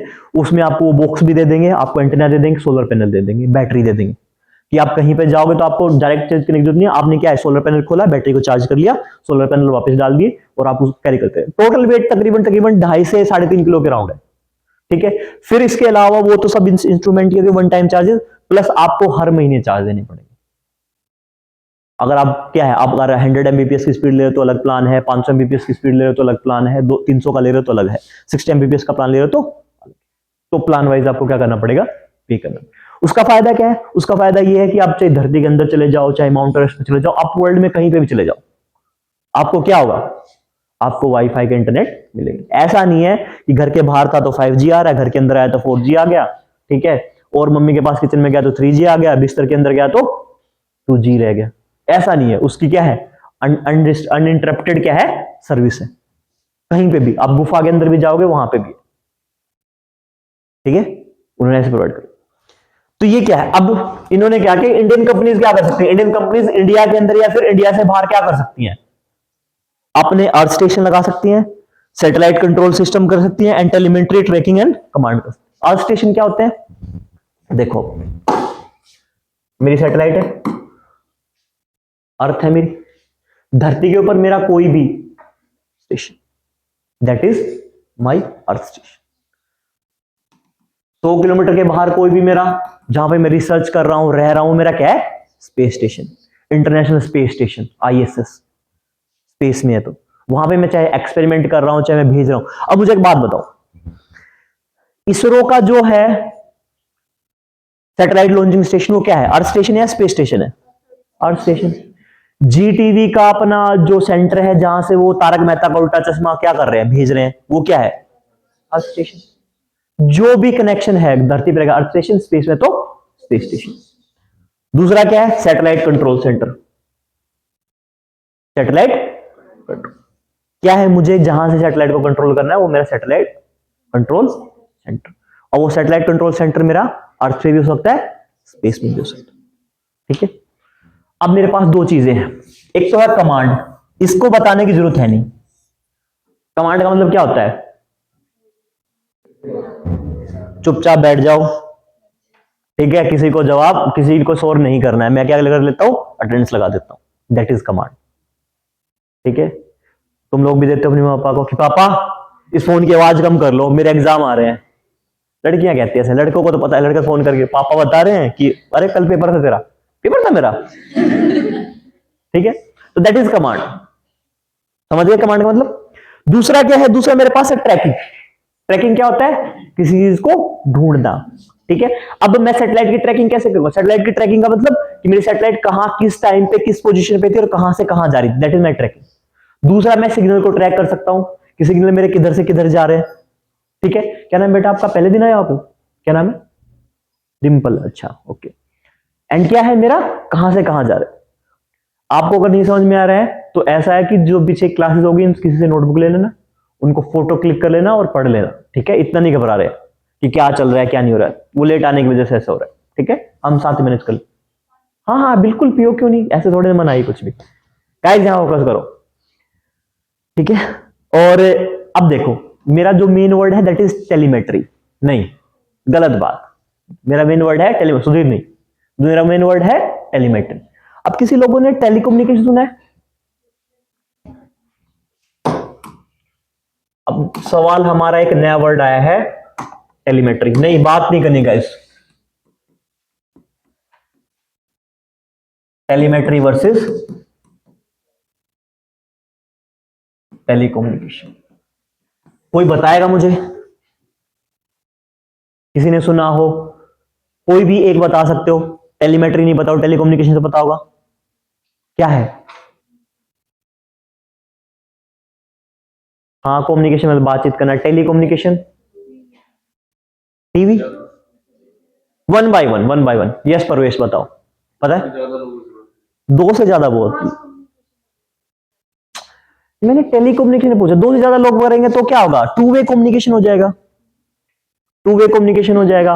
और बहुत सारे लोग एक साथ कर रहे हैं तो ब्रॉडकास्टिंग हो जाएगा, फिर मास कम्युनिकेशन हो जाएगा।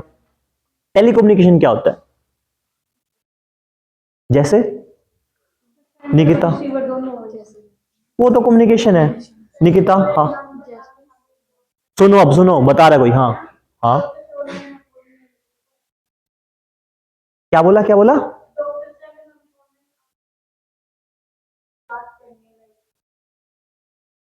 वो टेलीमेडिसिन का एग्जांपल है। हाँ सरिता आप सही कह रहे हो, वो टेलीमेडिसिन का एग्जांपल है। टेलीकम्युनिकेशन क्या है? टेक्नोलॉजी के हेल्प से बातचीत करना। जो तुम अपने फोन से बात करते हो ना, सैटेलाइट से टावर, टावर से तुम्हारा फोन, फोन से दूसरे फोन तुम्हारे कान में, तुम्हारे फोन से टावर, टावर से दूसरे फोन में, दूसरे फोन से टावर, टावर से सैटेलाइट, ये सब क्या है? Telecommunication. ये क्या है? Telecommunication. यहां पे क्या है देखो, एक चीज, अब टेलीमेट्री क्या है देखो, एक चीज फर्क समझो, एक फर्क समझो। मेरी पॉकेट में फोन है और मैंने सोचा मम्मी से बात करनी है, मम्मी से बात हो जाएगी? नहीं, मैं क्या करूंगा? फोन से बाहर निकालूंगा, नंबर डायल करूंगा, फिर मिलाऊंगा। उसके लिए मेरे पास बहुत सारी चीजें, मेरा रिचार्ज भी होना चाहिए, ठीक है, और कनेक्शन, ये सब, बैटरी वैटरी सब होनी चाहिए, सब फैसिलिटी होनी चाहिए। उसके बाद मैं क्या करूंगा? फिर मिलाऊं। और ऊपर से बात सामने वाले का मन होना चाहिए, मम्मी मेरे से गुस्सा है, फोन उठाए ना भी उठाए। ठीक है, तो क्या है, मैं यहां से कमांड दूंगा और कमांड जाएगी, और जाने के बाद क्या होगा? एग्जीक्यूट होगी, और सामने वाला क्या कमांड को एक्सेप्ट करेगा, एंड देन वो कम्युनिकेशन स्टेब्लिश होगा। टेलीकम्युनिकेशन में ये चीज बहुत जरूरी है कि आप कोई ना कोई कमांड जनरेट करो, या फिर कोई ना कोई क्या है, पुश बटन दबाओ, और पुश बटन दबाने के बाद व्हाट विल हैपन? सामने वाले उस कमांड को एक्सेप्ट करे और फिर क्या करे? संचार बने। और आपको हर बार ये प्रोसेस करनी पड़ेगी, आपको क्या करना पड़ेगा? हर बार ये प्रोसेस करनी पड़ेगी। लेकिन टेलीमेट्री में ऐसा, टेलीमेट्री कैसे होगी? टेलीमेट्री अपने आप ऑटोमेटिक होगी। और टेलीमेट्री कहां होती है? टेलीमेट्री होती है सैटेलाइट के बीच में, या फिर मुझे दूसरे ग्रहों पे क्या भेज रखे? मेरे सैटेलाइट्स भेजे हुए, वहां से मैं क्या करूंगा? वहां से मेरा जो कनेक्शन स्टेब्लिश होगा वो कैसा होगा? ऑटोमेटिकली होगा। यानी मैंने एक बार बोल दिया है, मैंने एक बार एक कमांड डाल के छोड़ दी है कि बाहर मेरा जो मंगलयान है वो मंगल ग्रह के चारों तरफ घूम रहा है, और उसके हिसाब से वो क्या कर रहा है, वो अपने आप पता लगा रहा है, अपने आप एनालाइज कर रहा है, अपने आप मेरे सिग्नल भेज दे रहा है। यहाँ मुझे ये नहीं है कि मुझे हर बार कहना पड़ा है, अरे अरे पीछे पीछे पीछे जाके देख क्या वो रह गया, वो लाल पत्थर कैसा दिखाई दे रहा है। नहीं, मुझे हर बार कमांड देने की जरूरत नहीं है, एक बार एस्टेब्लिश हो जाए। और टेलीमेट्री कहां होगी, टेलीमेट्री स्पेस में अपन होगी। टेलीमेट्री कहां होगी, स्पेस में। और टेलीमेट्री हमें, टेलीमेट्री के लिए ये हो सकता है कि मुझे अर्थ स्टेशन की जरूरत पड़े, मुझे स्पेस स्टेशन की जरूरत पड़ सकती है, और शायद ना भी पड़े। लेकिन टेलीमेट्री किसका पार्ट है, ऑटोमेशन का, ऑटोमेटिक चीजों का। तो टेलीकम्युनिकेशन और टेलीमेट्री में फर्क समझ में आया? ठीक।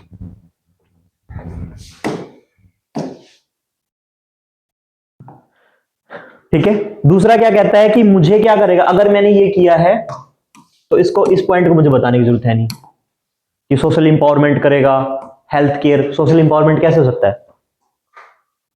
कम्युनिकेशन से सोशल इंपावरमेंट कैसे होगा?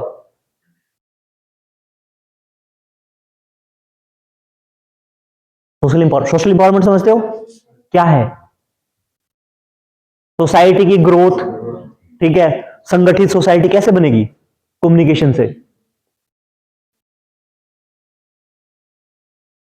Of course exchange of information होगा, कोई घटना होगी, कोई समस्या होगी तो हम क्या सबको बता पाएंगे एक टाइम पे, इजीली क्या है, मैसेज ट्रांसफर हो जाएंगे न्यूज से। ठीक है, जैसे आपस में इंफॉर्मेशन, कोई घटना होगी, दुर्घटना होगी तो हम सामने वाले बता सकते हैं।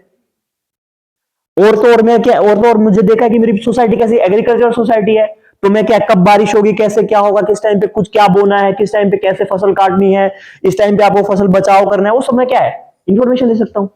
सोसाइटी अगर मेरी कैसी है, हाईटेक सोसाइटी है, तो मैं क्या बता सकता हूं कि भाई इस दिन पे ज्यादा पोल्यूशन होगा, इस दिन पे कम पोल्यूशन होगा, अभी क्या हमें पीएम पार्टिकल 2.5 बढ़ गए हैं, अभी मास्क लगाओ, कवर करो, वो सब चीजें।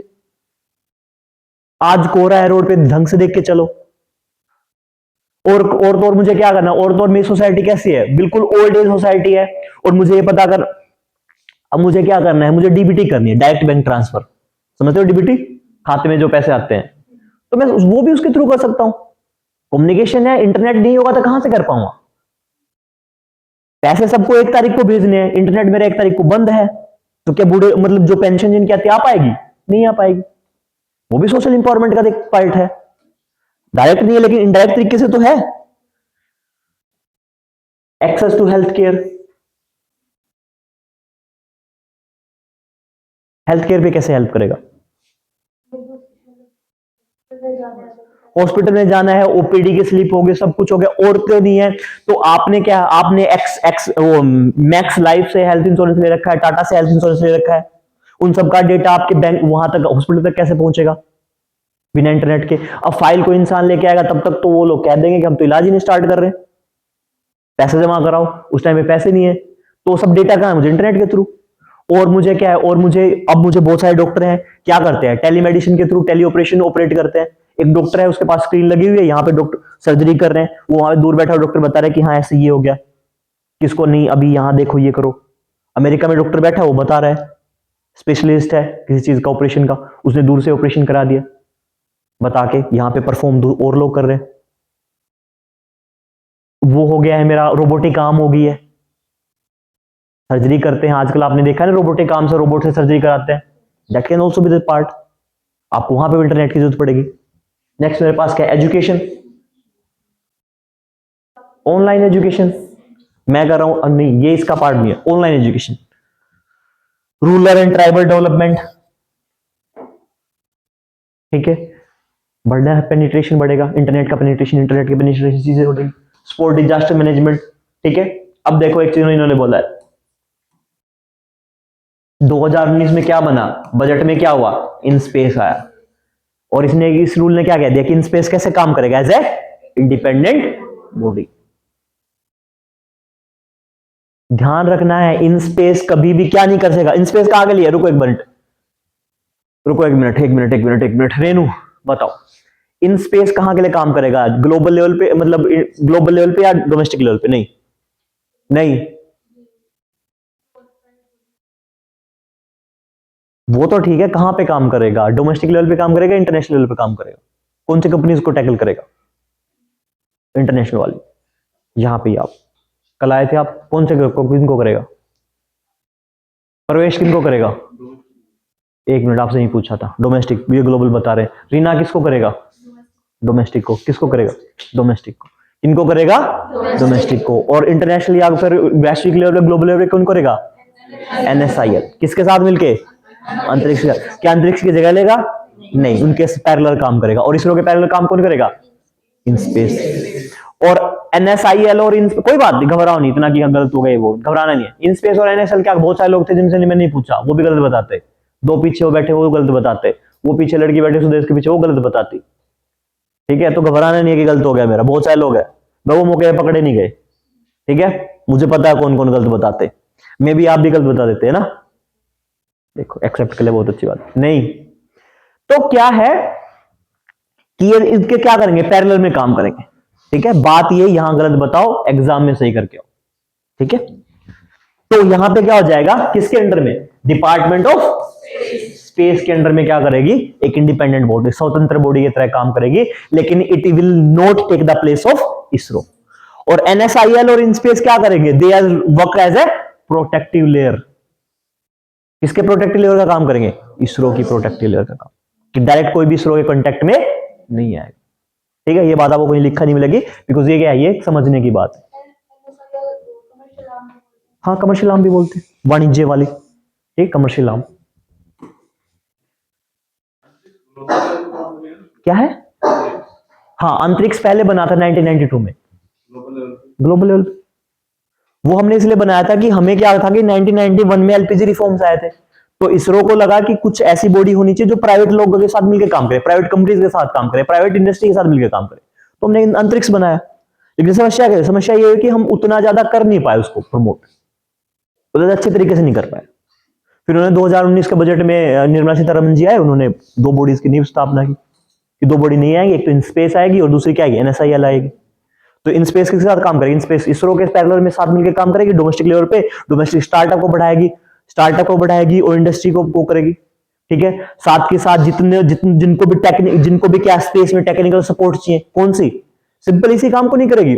अगर किसी को फंडिंग चाहिए इसरो के, अगर मान लो हम स्टार्टअप दे रहे हैं, अब बहुत सारी कंपनी को स्टार्टअप में फंडिंग देनी है, और कैसी कंपनी है? स्पेस टेक की कंपनी है, तो सबको कौन देगा फंडिंग? इन स्पेस देगा। अब किसी और एक और चीज है, किसी को डेटा चाहिए। मान लो मैंने एक ऐसी कंपनी खोल दी है जो क्या करती है, जो सिंपल ये बताती है कब बारिश आएगी, कब बारिश नहीं आएगी। अब इस चक्कर में मैं मेरी खुद की सैटेलाइट से मॉनिटर करने लग जाऊं तो मेरा बहुत महंगा हो जाएगा। मैं क्या करूंगा? मैं सारा का सारा डाटा किससे ले लूंगा? इसरो से ले लूंगा। इसरो काम कर रही है, इसरो अपना डेटा मैनेज करती है। इसरो की कोई ऐसी बॉडी होगी जो किसके लिए काम करती होगी? वेदर मॉनिटरिंग के काम करती होगी, वेदर मैनेजमेंट के लिए काम करती होगी। मैं उनसे क्या ले लूंगा? डेटा ले लूंगा और डेटा को एनालाइज करूंगा। अब मेरे पास साइंटिस्ट है, फिर मेरे पास सुपर कंप्यूटर और डेटा को एनालाइज कर लेगा। तो वो भी क्या है, वो भी मैं डायरेक्ट किससे नहीं लूंगा? इसरो से नहीं लूंगा। पहले मैं 2019 से पहले क्या कहां से किससे लेता? इसरो से लेता। अब मैं किससे लूंगा? इन स्पेस से। कल को मुझे खुद का लॉन्चिंग व्हीकल लॉन्च करना है तो मैं इसरो से इसरो से डायरेक्ट बात नहीं करूंगा, किससे करूंगा? In space. मुझे प्रमोशन करना है स्पेस टेक्नोलॉजी का, मुझे एग्जीबिशंस लगाने हैं, वहां पे मुझे साइंटिस्ट को इनवाइट करना है, तो मैं इसरो से बात नहीं करूंगा, किससे बात करूंगा? इन स्पेस से बात करूंगा। लेकिन अगर मुझे ये सब चीजें ग्लोबल लेवल पे करनी तो मैं किसके साथ काम करूंगा? NSIL के साथ। ये समझ में आ गई? लेकिन बात ये नहीं है कि अभी भी जो कोर काम है इसरो का, वो कोर काम हो रहा है। इसरो का कोर काम क्या है? स्पेस टेक में स्पेस नहीं पढ़ा तुमने जाके? कल के नोट्स नहीं पढ़े जाके? क्यों नहीं पढ़े भाई? उसमें दिया हुआ है what is the role of ISRO. क्या है इसरो के रोल? पहले हिंदी में दिए हुए, बाद में इंग्लिश में दिए हुए। ठीक है, 90% लोगों को यह भी नहीं पता होगा। उनको पेज खोल के देखा होगा, ऊपर हिंदी में होंगे, नीचे इंग्लिश में भी है। ठीक है, नहीं देखा ना? देखा, चलो ठीक है, देखा था। Then what will happen? तो क्या है इसरो के क्या क्या रोल हैं? क्या क्या रोल है? डिजाइनिंग करना, डिप्लॉयमेंट करना, लॉन्चिंग व्हीकल्स बनाना, सैटेलाइट्स बनाना। ठीक है, साथ के साथ क्या है? साथ साथ इंडिया को क्या करना? ग्लोबल लेवल पे सेक्टर में ले जाना। एक बहुत बड़ा काम जो इसरो का है, देखो ये लिख लिया करो भाई। एक चीज देखो, एक चीज मैं बताता हूं,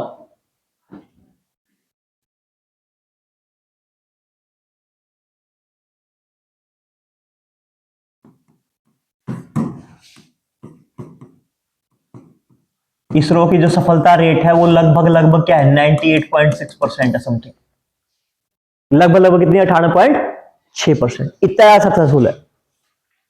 अगर मैं स्पेस में ग्लोबल शेयर की बात करूं,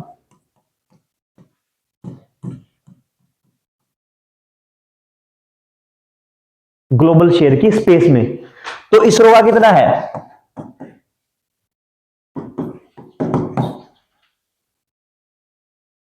5 to,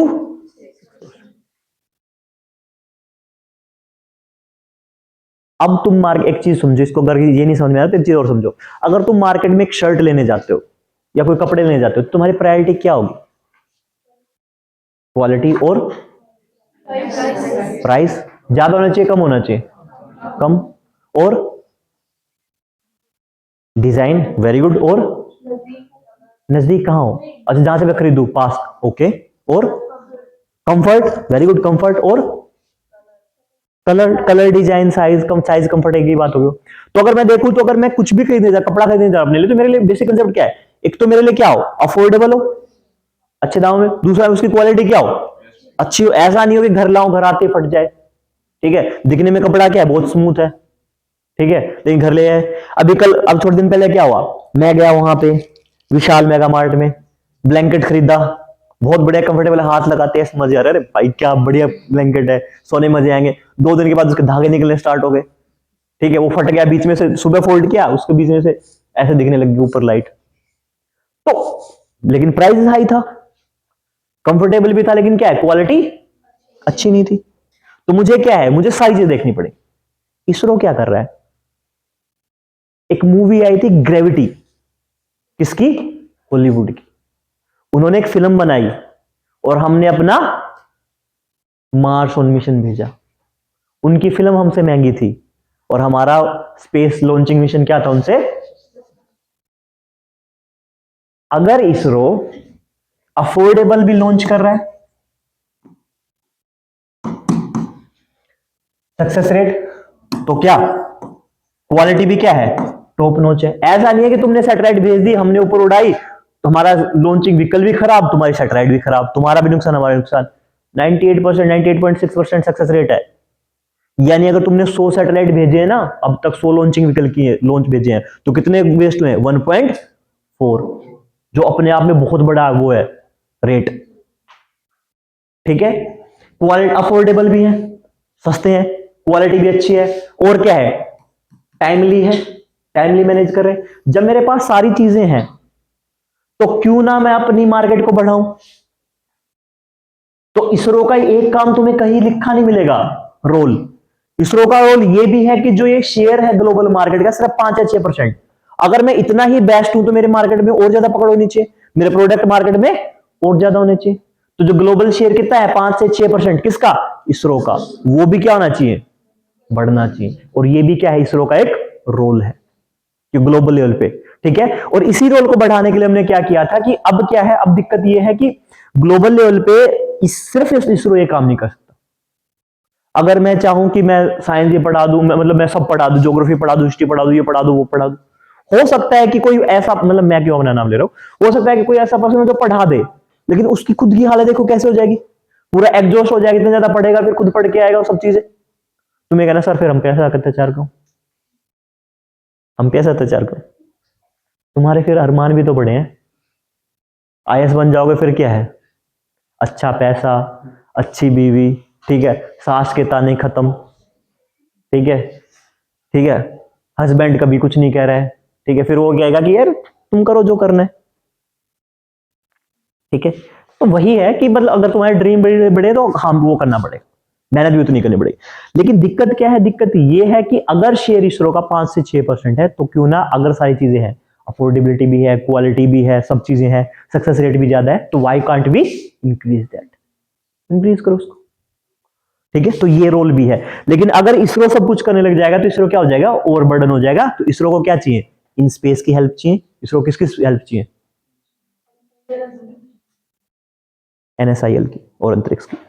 अब देखो, तुम्हें जान के हैरानी होगी कि नासा जो इतनी बड़ी कंपनी है अपने बहुत सारे लॉन्च किससे करा रही है? स्पेस एक्स से कभी करा रही है। क्यों? एक तो उनका सक्सेस रेट ज्यादा है, और मुझे क्या है, मुझे दोबारा नहीं करना पड़ेगा, तो मेरे साइंटिस्ट क्या है, मेरे साइंटिस्ट और चीजों पे और फोकस कर पाए। तो इंडिया भी ऐसे कर सकता है।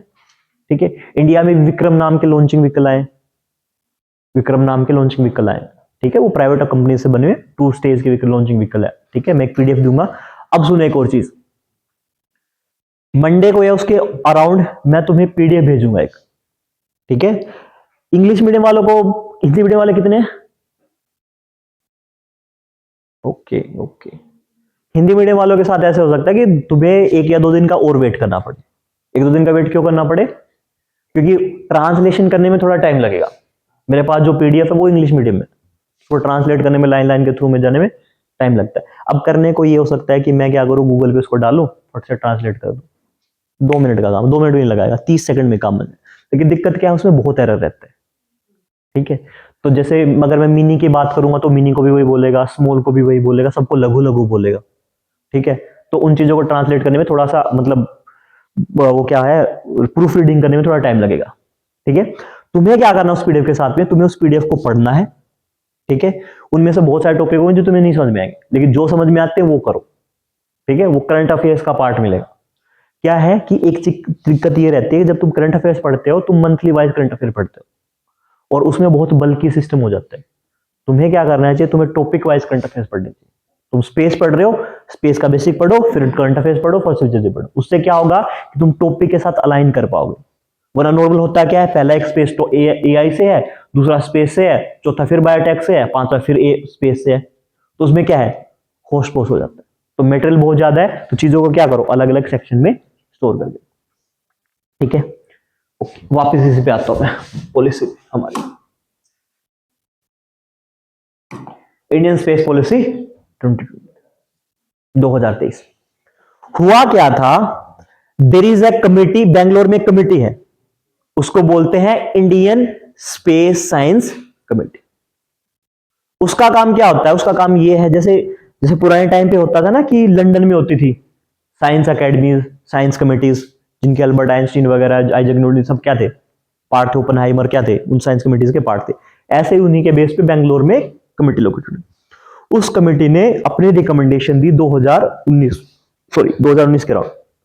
तो उन्होंने बोला कि इंडिया ना, देखो 2-3 चीजें होती है, एक तो आप काम ऐसे सिंपल करते रहो कि मैं काम कर रहा हूं, धड़के से काम चल रहा है। एक दूसरा है आप प्लानिंग करके काम करो, तो आपके सक्सेस होने का रेट कहां पे ज्यादा है, प्लान करके। तो उन्होंने बोला कि वो टाइम गया है कि जब इंडिया सिर्फ एक चीज के लिए काम करता रहे। आज के टाइम पे वो जमाना नहीं है कि इंडिया सिर्फ स्पेस के मामले में सिर्फ लॉन्चिंग करे, क्योंकि there are some other concept also. आज के टाइम पे एक नया चीज भी हो रही है कि आप स्पेस को मिलिटराइजेशन कर रहे हो। पहले क्या था, पहले स्पेस का सिंपल काम था कि आप स्पेस को पीसफुल यूज के लिए प्रयोग करो। पीसफुल यूज कैसे, कि आपने अपनी सैटेलाइट लॉन्च कर दी, सैटेलाइट से आप कम्युनिकेशन कर रहे हो, आप किसी और ने सैटेलाइट लॉन्च नहीं, इतना सा। लेकिन वक्त के साथ साथ क्या हो रहा है, 2013 में क्या हुआ, 2013 में एक घटना होती है। फ्रांस क्या करता है, फ्रांस पहली बार स्पेस में अपनी मिलिट्री एक्सरसाइज कर देता है। ठीक है, एक मिनट, नहीं, मैं इसको करेक्ट कर रहा हूं। 2013 में क्या होता है, 2013 में पहली बार चाइना ने क्या किया था, अपनी स्पेस में सैटेलाइट को हिट करने की कोशिश की थी। जो मिलिट्री एक्सरसाइज थी वो 2016 से 18 के राउंड में बीच में हुई थी, वो चेक कर लेना उसको। 2013 में एंटी सैटेलाइट मिसाइल्स की शुरुआत हुई थी, जो चाइना ने की 2013 में। तो हुआ क्या कि पहली बार 2013 के बाद में स्पेस को सिर्फ पीसफुल यूज के तरीके से नहीं देखा गया। कैसे देखा गया, युद्ध के मैदान के जैसे देखा। तो 2019 तक आते आते इंडियन स्पेस साइंस कमेटी को एक बात लगी कि सिर्फ इसरो का काम ये नहीं होना चाहिए कि आप सिंपल लॉन्च करते जाओगे और कम्युनिकेशन के लिए, या फिर ह्यूमन यूज के लिए, सिविलियन यूज के लिए करोगे, ठीक है, या फिर डिफेंस यूज के लिए करोगे। स्पेस एक तरीके से क्या है, एक तरीके से युद्ध के मैदान के रूप में आगे बढ़ रहा है।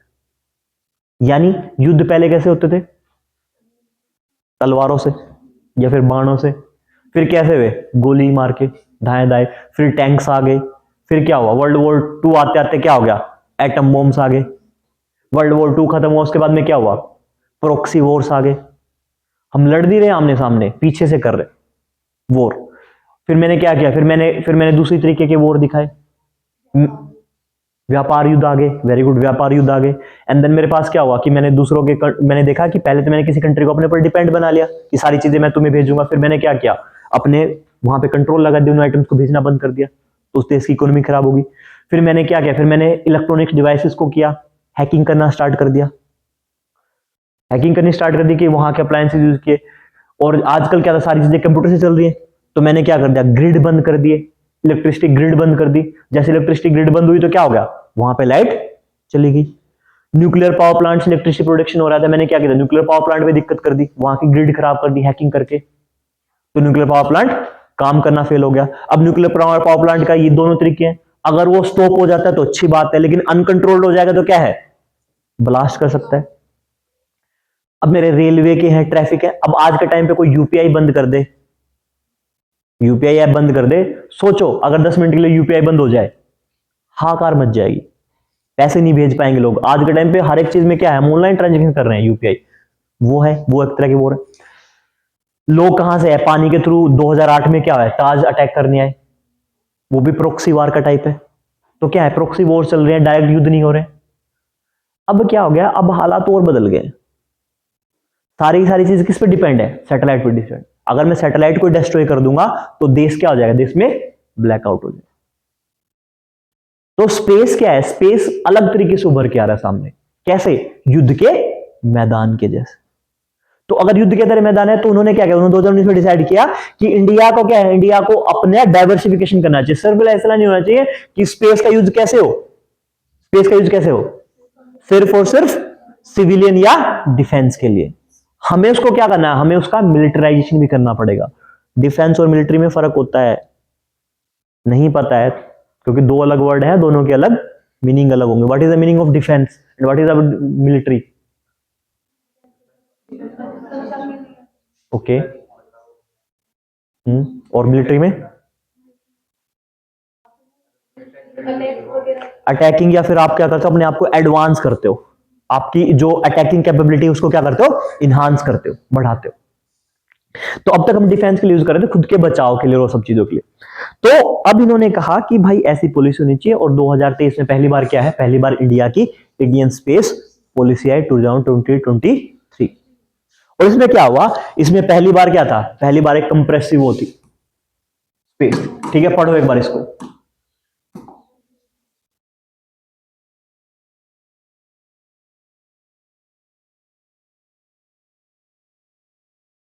पहला पॉइंट क्या कहता है, पहला पॉइंट क्या कहता है कि पहली कॉम्प्रिहेंसिव थी, फुली पैक थी। ठीक, कॉम्प्रिहेंसिव मतलब क्या, हर एक चीज डिटेल में दी हुई थी। दूसरा पॉइंट क्या कह रहा है, outline direction for the Indian space programme. इन्होंने बताया था कि भाई आगे फ्यूचर में चल के हम कैसे कैसे प्लान करेंगे, कैसे कैसे चीजें बढ़ाएंगे, कब हमारा गगनयान जाएगा, कब हमारा मंगलयान जाएगा, कब हम एंटी सैटेलाइट मिसाइल जो हमने अचीव कर लिया था, कब हमारी एंटी सैटेलाइट मिसाइल के हम अचीवमेंट करेंगे, कब हम आउटर स्पेस में एक्सरसाइज करेंगे, वो सब चीजें हमने क्या कर दी, आउटलाइन कर दी। हमने एक टाइमलाइन दे दी कि इस टाइम तक ये चीजें हो जाएंगी। फोन चला रहे हो? नहीं, इनको बोल रहा हूं मैं, सुदेश से जो आ गए, सुमित के पास जो बैठा हुआ है, सुमित के पास, हाँ पक्की बात है। नहीं, उससे क्यों पूछना, मैं तुमसे पूछ रहा हूं। वो हाँ भर देगा तो फंस नहीं जाओगे, खुद भी भरोसा नहीं करते, उससे पूछ लो। ठीक है, अब देखो इन्होंने क्या किया, इन्होंने एक चीज और लगाई। थर्ड पॉइंट क्या कहता है, थर्ड पॉइंट में इन्होंने कहा कि इन्होंने हर एक बॉडी को, चाहे वो डिपार्टमेंट ऑफ स्पेस हो, डिपार्टमेंट ऑफ इसरो हो, चाहे एनएसएलआई हो, इन स्पेस हो, अंतरिक्ष हो, सबको क्या कर दिया, सबको उनका रोल डेडिकेट कर दिया कि भाई इसरो का ये काम है, इन स्पेस का ये काम है, डिपार्टमेंट ऑफ स्पेस का ये काम है, सबका क्या कर दिया, वर्क वो कर दिया, क्या बोल रहा है, डिलाइनिंग कर दिया, स्पेसिफिक रोल दे दिया इनको कि भाई तुम्हारा ये काम। एंड इवन पहली बार ऐसा हुआ कि इन्होंने प्राइवेट एंटिटीज को, there is a term that is known as NGE, non governmental entities, लिख लो, नॉन गवर्नमेंटल एंटिटीज, गैर सरकारी इकाइयां, हिंदी में वाले गैर सरकारी इकाइयां, उनको भी क्या है, उनका भी काम उनको डेडिकेट कर दिया। यानी पहली बार क्या हुआ, पहली बार इन्होंने क्या कर दिया, इन्होंने प्राइवेट एंटिटीज को बोल दिया कि आपको इस तरीके से काम करना है। ठीक है, तो इसीलिए क्या होगा, इसीलिए पहली कंप्रीहेंसिव थी, आपने सबको बोला, ऐसे कोई ऐसे धूल में लठ मार के नहीं काम करेंगे। क्या करेंगे, सबका अपना अपना काम डिफाइंड है, सबका अपना अपना रोल, सबका अपना अपना वर्क क्या है, डिफाइंड।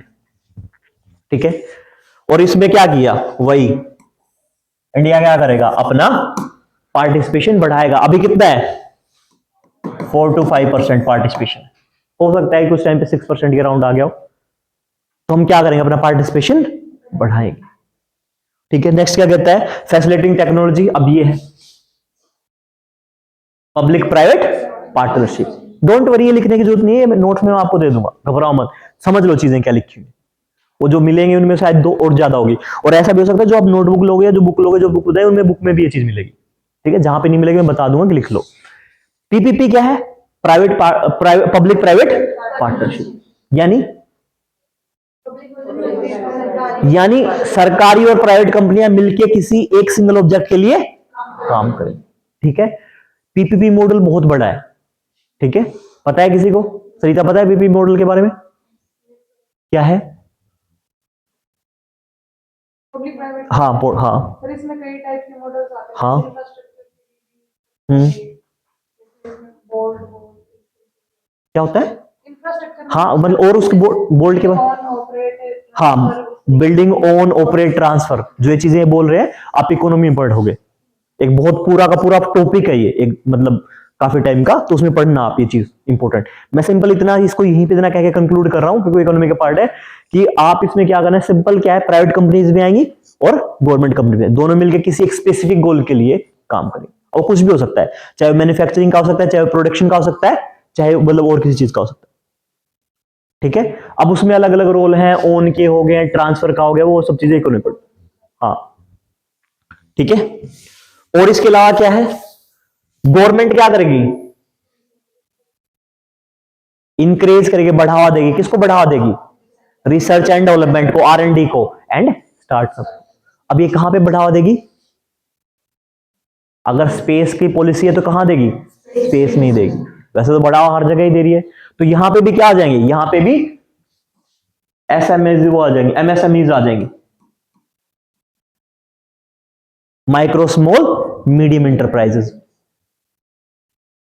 ठीक है, कि छोटे उद्योग, मध्यम उद्योग, छोटे मतलब बिल्कुल स्मॉल, सूक्ष्म, मध्यम, छोटे और मध्यम उद्योग स्टार्टअप्स के रूप में फॉर्म। ठीक है, यानी अगर आज के टाइम पे कोई चाहे क्या करना कि मुझे सैटेलाइट बनाने की बेचनी है, तो बेच सकता है। हाँ, आपके पास कैपेबिलिटी होनी चाहिए इनहांस करने का, आपके पास साइंटिस्ट होने चाहिए, आपके पास वर्क फोर्स होना चाहिए वैसा, देन यू कैन क्रिएट। और उसके लिए गवर्नमेंट क्या देगी, आपको फंडिंग देगी in the form of startups. कहां लिखा हुआ ये देगी, कहां लिखा है देगी? तो यूपीएससी कैसे सवाल पूछेगा, यूपीएससी सवाल पूछ लेगा कि वो 3 पॉइंट दे देगा कि government will not provide the funds under startup scheme in this initiative, या फिर ऊपर वो कह देगा कि दे इनमें से कौन से टर्म सही हैं, किसको लेके, इंडियन स्पेस पॉलिसी 2023 को लेके। और वो ये कह देगा कि भाई कुछ स्टेक होल्डर है, स्टेक होल्डर में गवर्नमेंट है, NSIL है, इन स्पेस है, इसरो है और डिपार्टमेंट ऑफ स्पेस है, और वो क्या है, इसका नाम मिलेगा। या फिर बोल देगा ओनली क्या है, ओनली गवर्नमेंट और प्राइवेट सेक्टर से। या फिर वो क्या कर सकता है, ऑप्शन में दे सकता है कि यहां पे स्टार्टअप को बढ़ावा नहीं दिया गया, यहां पे प्राइवेट सेक्टर को बढ़ावा नहीं दिया गया, तो ऑप्शन क्या है, गलत है। किसको है, नॉन गवर्नमेंटल एंटिटीज भी है, डिपार्टमेंट ऑफ स्पेस भी है, और क्या है, इसरो भी है, NSLI भी है, इसरो भी है, और एक्सेट्रा भी लिखा हुआ है। तो यानी जो बहुत सारी बॉडी 13-14 बॉडी और लिखवाई थी, उनके रोल को भी स्पेसिफाई किया जा सकता है। और साथ के साथ क्या है, पीपीपी मॉडल है, पीपीपी क्या है, मॉडल है, तो प्राइवेट पब्लिक प्राइवेट पार्टनरशिप है, स्टार्टअप की बात बोली गई है, ठीक है, फंडिंग की बात बोली गई है। कल को ये कह सकता है कि इसरो को काम दिया है, कि इसरो क्या करेगा, स्टार्टअप में हेल्प करेगा, लेकिन हेल्प कौन कर रहा है, गवर्नमेंट। ये क्या है, गवर्नमेंट का रोल है। ठीक है, अब देखो ये क्या कह रहा है, ये कह रहा है कि जो नॉन गवर्नमेंटल एंटिटीज है वो क्या करेंगे, ग्राउंड फैसिलिटीज में स्पेस ऑब्जेक्ट्स के ऑपरेशन में काम करेंगे।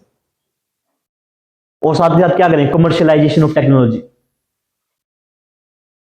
यानी किसी को चल के क्या करना है, कल को चल के मैंने जो एग्जांपल दिया था अभी थोड़ी देर पहले कि आपको क्या करना है कि आपको एक ऐसी कंपनी बनाई जो क्या करेगी, वेदर फोरकास्टिंग के लिए काम कर रही है। तो आप क्या करोगे, आपने डेटा ले लिया वेदर का, उसी डेटा को एनालाइज कर दिया, दैट इज द कमर्शियलाइजेशन। या फिर आप क्या, या फिर उसके बाद में आप बहुत सारी चीजों में क्या करोगे, आप कंपोनेंट बना के देने लग जाओ।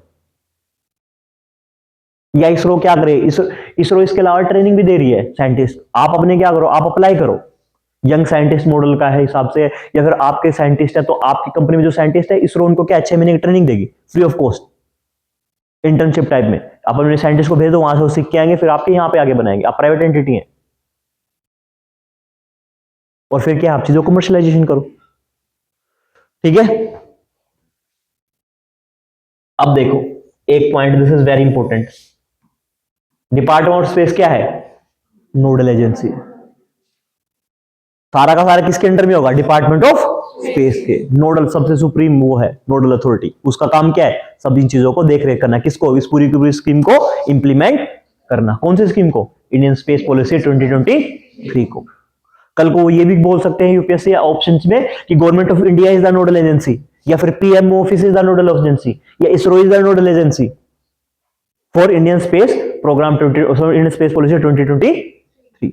तो फिर ऑप्शन क्या हो जाएगा, गलत हो जाएगा। This is how questions comes. ठीक है, आगे चलो। अब इसरो की रोल देखो।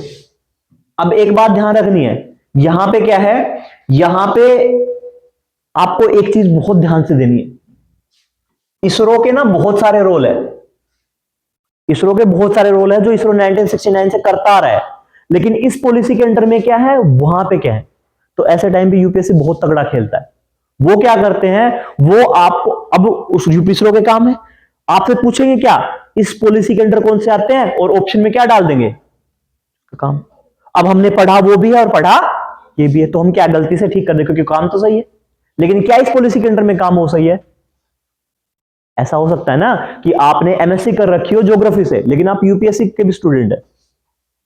वैसे ही है कि इसरो के अपने जो काम है डिफाइंड है, जो मैंने लिखे थे नोट्स में दे रखे हैं, रोल्स ऑफ इसरो, पढ़ना जाके घर पे, वो उनके रोल है, वो तो है ही, लेकिन इस पॉलिसी के क्या अंडर है, वो यहां देखो। पॉलिसी में क्या है, प्राइमरी फोकस किसके पे रहेगा, research and development, space technology appliances पे, टेक्नोलॉजी के अप्लायंसेस कि आपको इंस्ट्रूमेंट बनाने हैं। दूसरा क्या कह रहा है, शेयर टेक्नोलॉजीज, दूसरों के साथ अपनी प्रौद्योगिकी शेयर करेंगे कि चीजें ऐसे बनती हैं। देन प्रोडक्ट, कि अगर आपने कोई प्रोडक्ट बना दिया, आपने कोई सैटेलाइट बना दिया, आपने कोई लॉन्चिंग व्हीकल बना दिया है, कल को किसी कंपनी चल जाए, दीपिका को लगे कि मुझे कंपनी खोलनी है, मुझे लॉन्चिंग व्हीकल बनाने हैं मेरे नाम से, तो वो भी क्या है, इसरो को कंपलसरी है कि ये जाएगी, इसरो को बोले कि मुझे सीखना है, सिखाओ आप मुझे। तो क्या करने पड़ेंगे, वो अपने प्रोडक्ट शेयर करेगा, चीजें शेयर करे। वो बात अलग हो सकती है कि इनके साथ एक क्लोज बना लें कि देखो ये एक स्पेसिफिक टेक्नोलॉजी है, आप ये सबके साथ शेयर नहीं करोगे, हम आपको सिखा रहे हैं पर आप सबको नहीं सिखाओ। जैसे मैं क्लास में बोलता हूं ना, बहुत सारी बातें जो क्लास के अंदर ही रहनी चाहिए, ये सबको आप नहीं सिखा सकते हो, रिवोल्ट करना वो सब करना। तो ऐसे ही किया है, इसरो अपना क्लोज इनके साथ क्या कर सकता है, अपने क्लोज या फिर कुछ एग्रीमेंट साइन करा सकता है कि भाई this is the very important, और क्या है मतलब very precious kind of technology, आप इसको हर एक को नहीं बता सकते हो, अगर आप इसको आप बताओगे तो हम आपके केस कर सकते हैं। ठीक है, तो हो सकता है ऐसे ऐसे एग्रीमेंट हो, क्लोज हो, लेकिन प्रोडक्ट शेयर करने पड़ेंगे किसको, इसरो को। किसके थ्रू, इंडियन स्पेस पॉलिसी 2023 के through. And then what will happen, process कैसे बनेगा, और best practices with NGE, non governmental entities. अब सर हम सब कुछ प्राइवेट कंपनीज को बता रहे हैं, बना रहे हैं, तो हमारे पास क्या बचेगा, फिर तो सर इसरो खत्म हो जाएगा, सब चीजें प्राइवेट हो जाएंगी। हमें तो डर लग रहा है, मतलब जो बहुत बड़े लीडर हैं, दो हैं इंडिया, मतलब इंडिया के 2 अमीर आदमी हैं, सब तो उनके पास ही चला जाएगा। परमिशन तो मिल जाती है, परमिशन किसको नहीं मिलती, आप तो वैलिडेशन तो देखो आप देखो क्लास में ना बहुत ऐसी क्लासेस बहुत चल रही होंगी कोचिंग वाली, दुनिया भर की, हर जगह, और हर कोई अच्छा पढ़ा रहा है। ठीक है। और चलो इसी क्लास एग्जांपल ले लो, इसी का ले लो, सबको एक ही चीज पढ़ा के जा रहा है, ऐसा तो है नहीं कि कोई किसी को अलग से बता के जा रहा है, सबको एक चीज बताई जा रही है, उसमें से भी सबको अलग अलग समझ में आ रहा है, ठीक है। सबका सिलेक्शन नहीं होगा ये भी कंफर्म है, कुछ लोगों का सिलेक्शन होगा ये भी कंफर्म है, फिर क्या दिक्कत है? तो वैलिडेशन ऐसे काम नहीं करता है, वो सबको बता रहे हैं, सब चीजें हो रही हैं, लेकिन वैलिडेशन इस तरीके से काम नहीं करता। वो होता है कि पोटेंशियल को ना अपना प्रूव करके दिखाता है कि क्या जितना मुझे समझ में आया मैंने उसको अप्लाई किया है, अप्लाई करने के बाद में मैंने उसमें कुछ ऐड किया है, सीखा है, और सब कुछ मैंने क्या कर दिया है, यूज किया है। This is how things work. ऐसा नहीं होगा। अगर ये लगता है कि यस कुछ हो सकता है, प्राइवेटाइजेशन को बढ़ावा मिलेगा, लेकिन प्राइवेटाइजेशन को बढ़ावा मिलने के बाद, प्राइवेट कंपनीज को बढ़ावा मिलने के बाद में जो बर्डन हो रहा है किसके ऊपर, इसरो के ऊपर, वो हट जाएगा। इसरो नए प्रोजेक्ट्स में, नई टेक्नोलॉजी भी क्या अपना इन्वेस्ट कर पाएगा। अभी इसरो क्या है, अभी इसरो बहुत ज्यादा ओवरबर्डन है। Yes I totally agree, privatisation हो रहा है, होगा, लेकिन एक बात ये भी तो देखो ना कि प्राइवेट सेक्टर में अगर आने से एक फायदा होता है, एक तो अकाउंटेबिलिटी बढ़ जाती है, दूसरा क्या होता है, सक्सेस रेट बढ़ जाती है, और प्राइवेट सेक्टर में एफिशिएंसी पे ज्यादा बात करते हैं। और साथ के साथ क्या है, साथ के साथ प्राइवेट सेक्टर के पास इन्वेस्टमेंट ज्यादा रहती है। कर सकते हो, तो उसमें घबराने की जरूरत नहीं कि प्राइवेटाइजेशन हो रहा है। तो अगर तुमसे कोई पूछ ले कि मतलब इंटरव्यू में पूछ ले कि गलत हो रहा है, तुम्हारा जवाब क्या होगा, जो मैंने अभी दिया है कि यस वी एक्सेप्टेड, कि yes rate of privatisation increase हो रहा है। ये चीज लिखने की ये नहीं मिले कहीं पे कि रेट ऑफ प्राइवेटाइजेशन इंक्रीज हो रहा है, लेकिन दिक्कत क्या है, दिक्कत ये कि प्राइवेट सेक्टर के आने से एफिशिएंसी बढ़ जाएगी, सक्सेस रेट बढ़ जाएगा, इन्वेस्टमेंट बढ़ जाएगी, जो रिजल्ट है वो बढ़ जाएंगे, ठीक है। दिस इज हाउ, और अकाउंटेबिलिटी बढ़ती है, ये चीजें यूजर। अब देखो, अब इन्होंने बोला है enables open data access for the remote sensing, कि आज कोई भी चाहे तो रिमोट सेंसिंग सैटेलाइट्स का क्या कर सकता है, डेटा ले सकता है। क्लोज नहीं है, ओपन है सबके लिए। तो अगर तुम में से किसी को लगता है कि मुझे क्या करना है, मुझे कोई ऐसी वेबसाइट बनानी है जो क्या बताएगी, जो ये बताएगी कब बारिश होगी, कब बारिश नहीं होगी, कब सूखा आएगा, कब बारिश होगी, कब कब कुछ करो, अब आज बादल होंगे, आज इतना टेम्परेचर होगा, तो आप लोग क्या कर सकते हो, बना सकते हो। किसका? इसरो तो इसरो की सैटेलाइट है, इसरो के पास डेटा आएगा, हर रोज उसकी सैटेलाइट धरती के चारों तरफ चक्कर काट रही है, इंडिया के चारों तरफ, polar synchronous PSSO satellites, remote sensing satellite है उनकी, वो डेटा इकट्ठा कर रही है। अब उस डेटा को वो क्या करेंगे, ओपन सोर्स पे छोड़ देंगे, कोई भी जिसकी मर्जी जब चाहे देख सकते हो। अब तुम लोगों ने वो देखी ना, बहुत सारी ऐप आती हैं जिनसे आप ये देख सकते हो कि कौन सा सितारा कहां किस टाइम पे कब है। देखिए ऐसी ऐप, नहीं देखिए तो आज एंड्रॉइड वालों को मैं लिंक भेज दूंगा, देखना घर जाके कि कौन सा स्टार कहां पे लोकेटेड है। अब ये कहां से आया, क्या इसरो ने ऐप बनाई? नहीं, लेकिन इसरो की सैटेलाइट घूम रही है, रिमोट सेंसिंग सैटेलाइट या फिर क्या है, स्पेस सैटेलाइट घूम रही है, वो क्या है, वो हर एक स्टार्स की क्या है, लोकेशन बता रही है, हर एक प्लैनेट्स की लोकेशन बता रही है, कौन सा स्टार कॉन्स्टलेशन कहां है। कॉन्स्टलेशन पता है, जो बहुत सारे स्टार का ग्रुप पे होता है कॉन्स्टलेशन के फॉर्म में, वो कहां है। तो वो डेटा कहां है, वो डेटा किसके पास है, इसरो गैदर कर रहा है, लेकिन उस डेटा को उसने कहां छोड़ दिया, ओपन में छोड़ दिया। अब किसी ने वो ऐप बना दी, उस ऐप के थ्रू क्या है, वो डेटा वहां से ले रहे हैं, पता कर रहे हैं। ऐसी बहुत सारी इंफॉर्मेशन हो सकती है। तो इसरो के लिए क्या है, इस रूल के अकॉर्डिंग 2023 के बाद में कंपल्शन आ गया है कि उसको डेटा क्या करना पड़ेगा, ओपन सोर्स में। और ओपन सोर्स का क्या, ओपन सोर्स का फायदा ये कि वो डेटा फ्री ऑफ कॉस्ट है, उसको कोई भी यूज कर सकता है, कोई भी यूज कर। आपको ये भी पता लगेगा कि हर रोज इंटरनेशनल स्पेस स्टेशन कहां कहां घूम रहा है, उसी ऐप में आपको दिख जाएगा कि इंटरनेशनल स्पेस स्टेशन इस लोकेशन पे धरती पे। वो तो ऐसा है कि दिन में क्या है, 23-24 मतलब 17-18 बार चक्कर काट लेता है, धरती में पूरा करता है तब, ठीक है। एंड डोमेन को नहीं पढ़ो, हो गया अगली क्लास में कम आ जाए। डेमोन्स्ट्रेट वुमेन स्पेस, ठीक है, कि हमारा क्या है। अब ये देखो कि जो गगनयान मिशन है वो किसका पार्ट रहेगा, इंडियन स्पेस पॉलिसी 2023 के अकॉर्डिंग। और ये किस सारा रोल किसको दी छोड़ा गया है, किसको के ऊपर दिया गया? इसरो के ऊपर। कि इसरो अपनी कैपेबिलिटी से क्या करेगा? डेमोन्स्ट्रेट करेगा अपनी एबिलिटी कि हम क्या है, इंसानों को स्पेस से भेजने के लायक हैं या नहीं। उस चक्कर में उन्होंने क्या, उस चक्कर में हमने 2-3 किया है।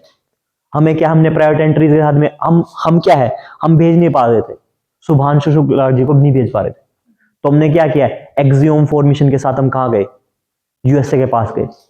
तो एक्सियोम क्या करते थे, प्राइवेट कंपनी है जो कहां है, लोगों को स्पेस में भेज रही थी, तो हमने उनको वहां पे भेज दिया कि आप जाओ और वहां पे एक्सपीरियंस करके आओ कि क्या रहता है क्या नहीं रहता है। ठीक है, चलो, किसी का कोई डाउट है?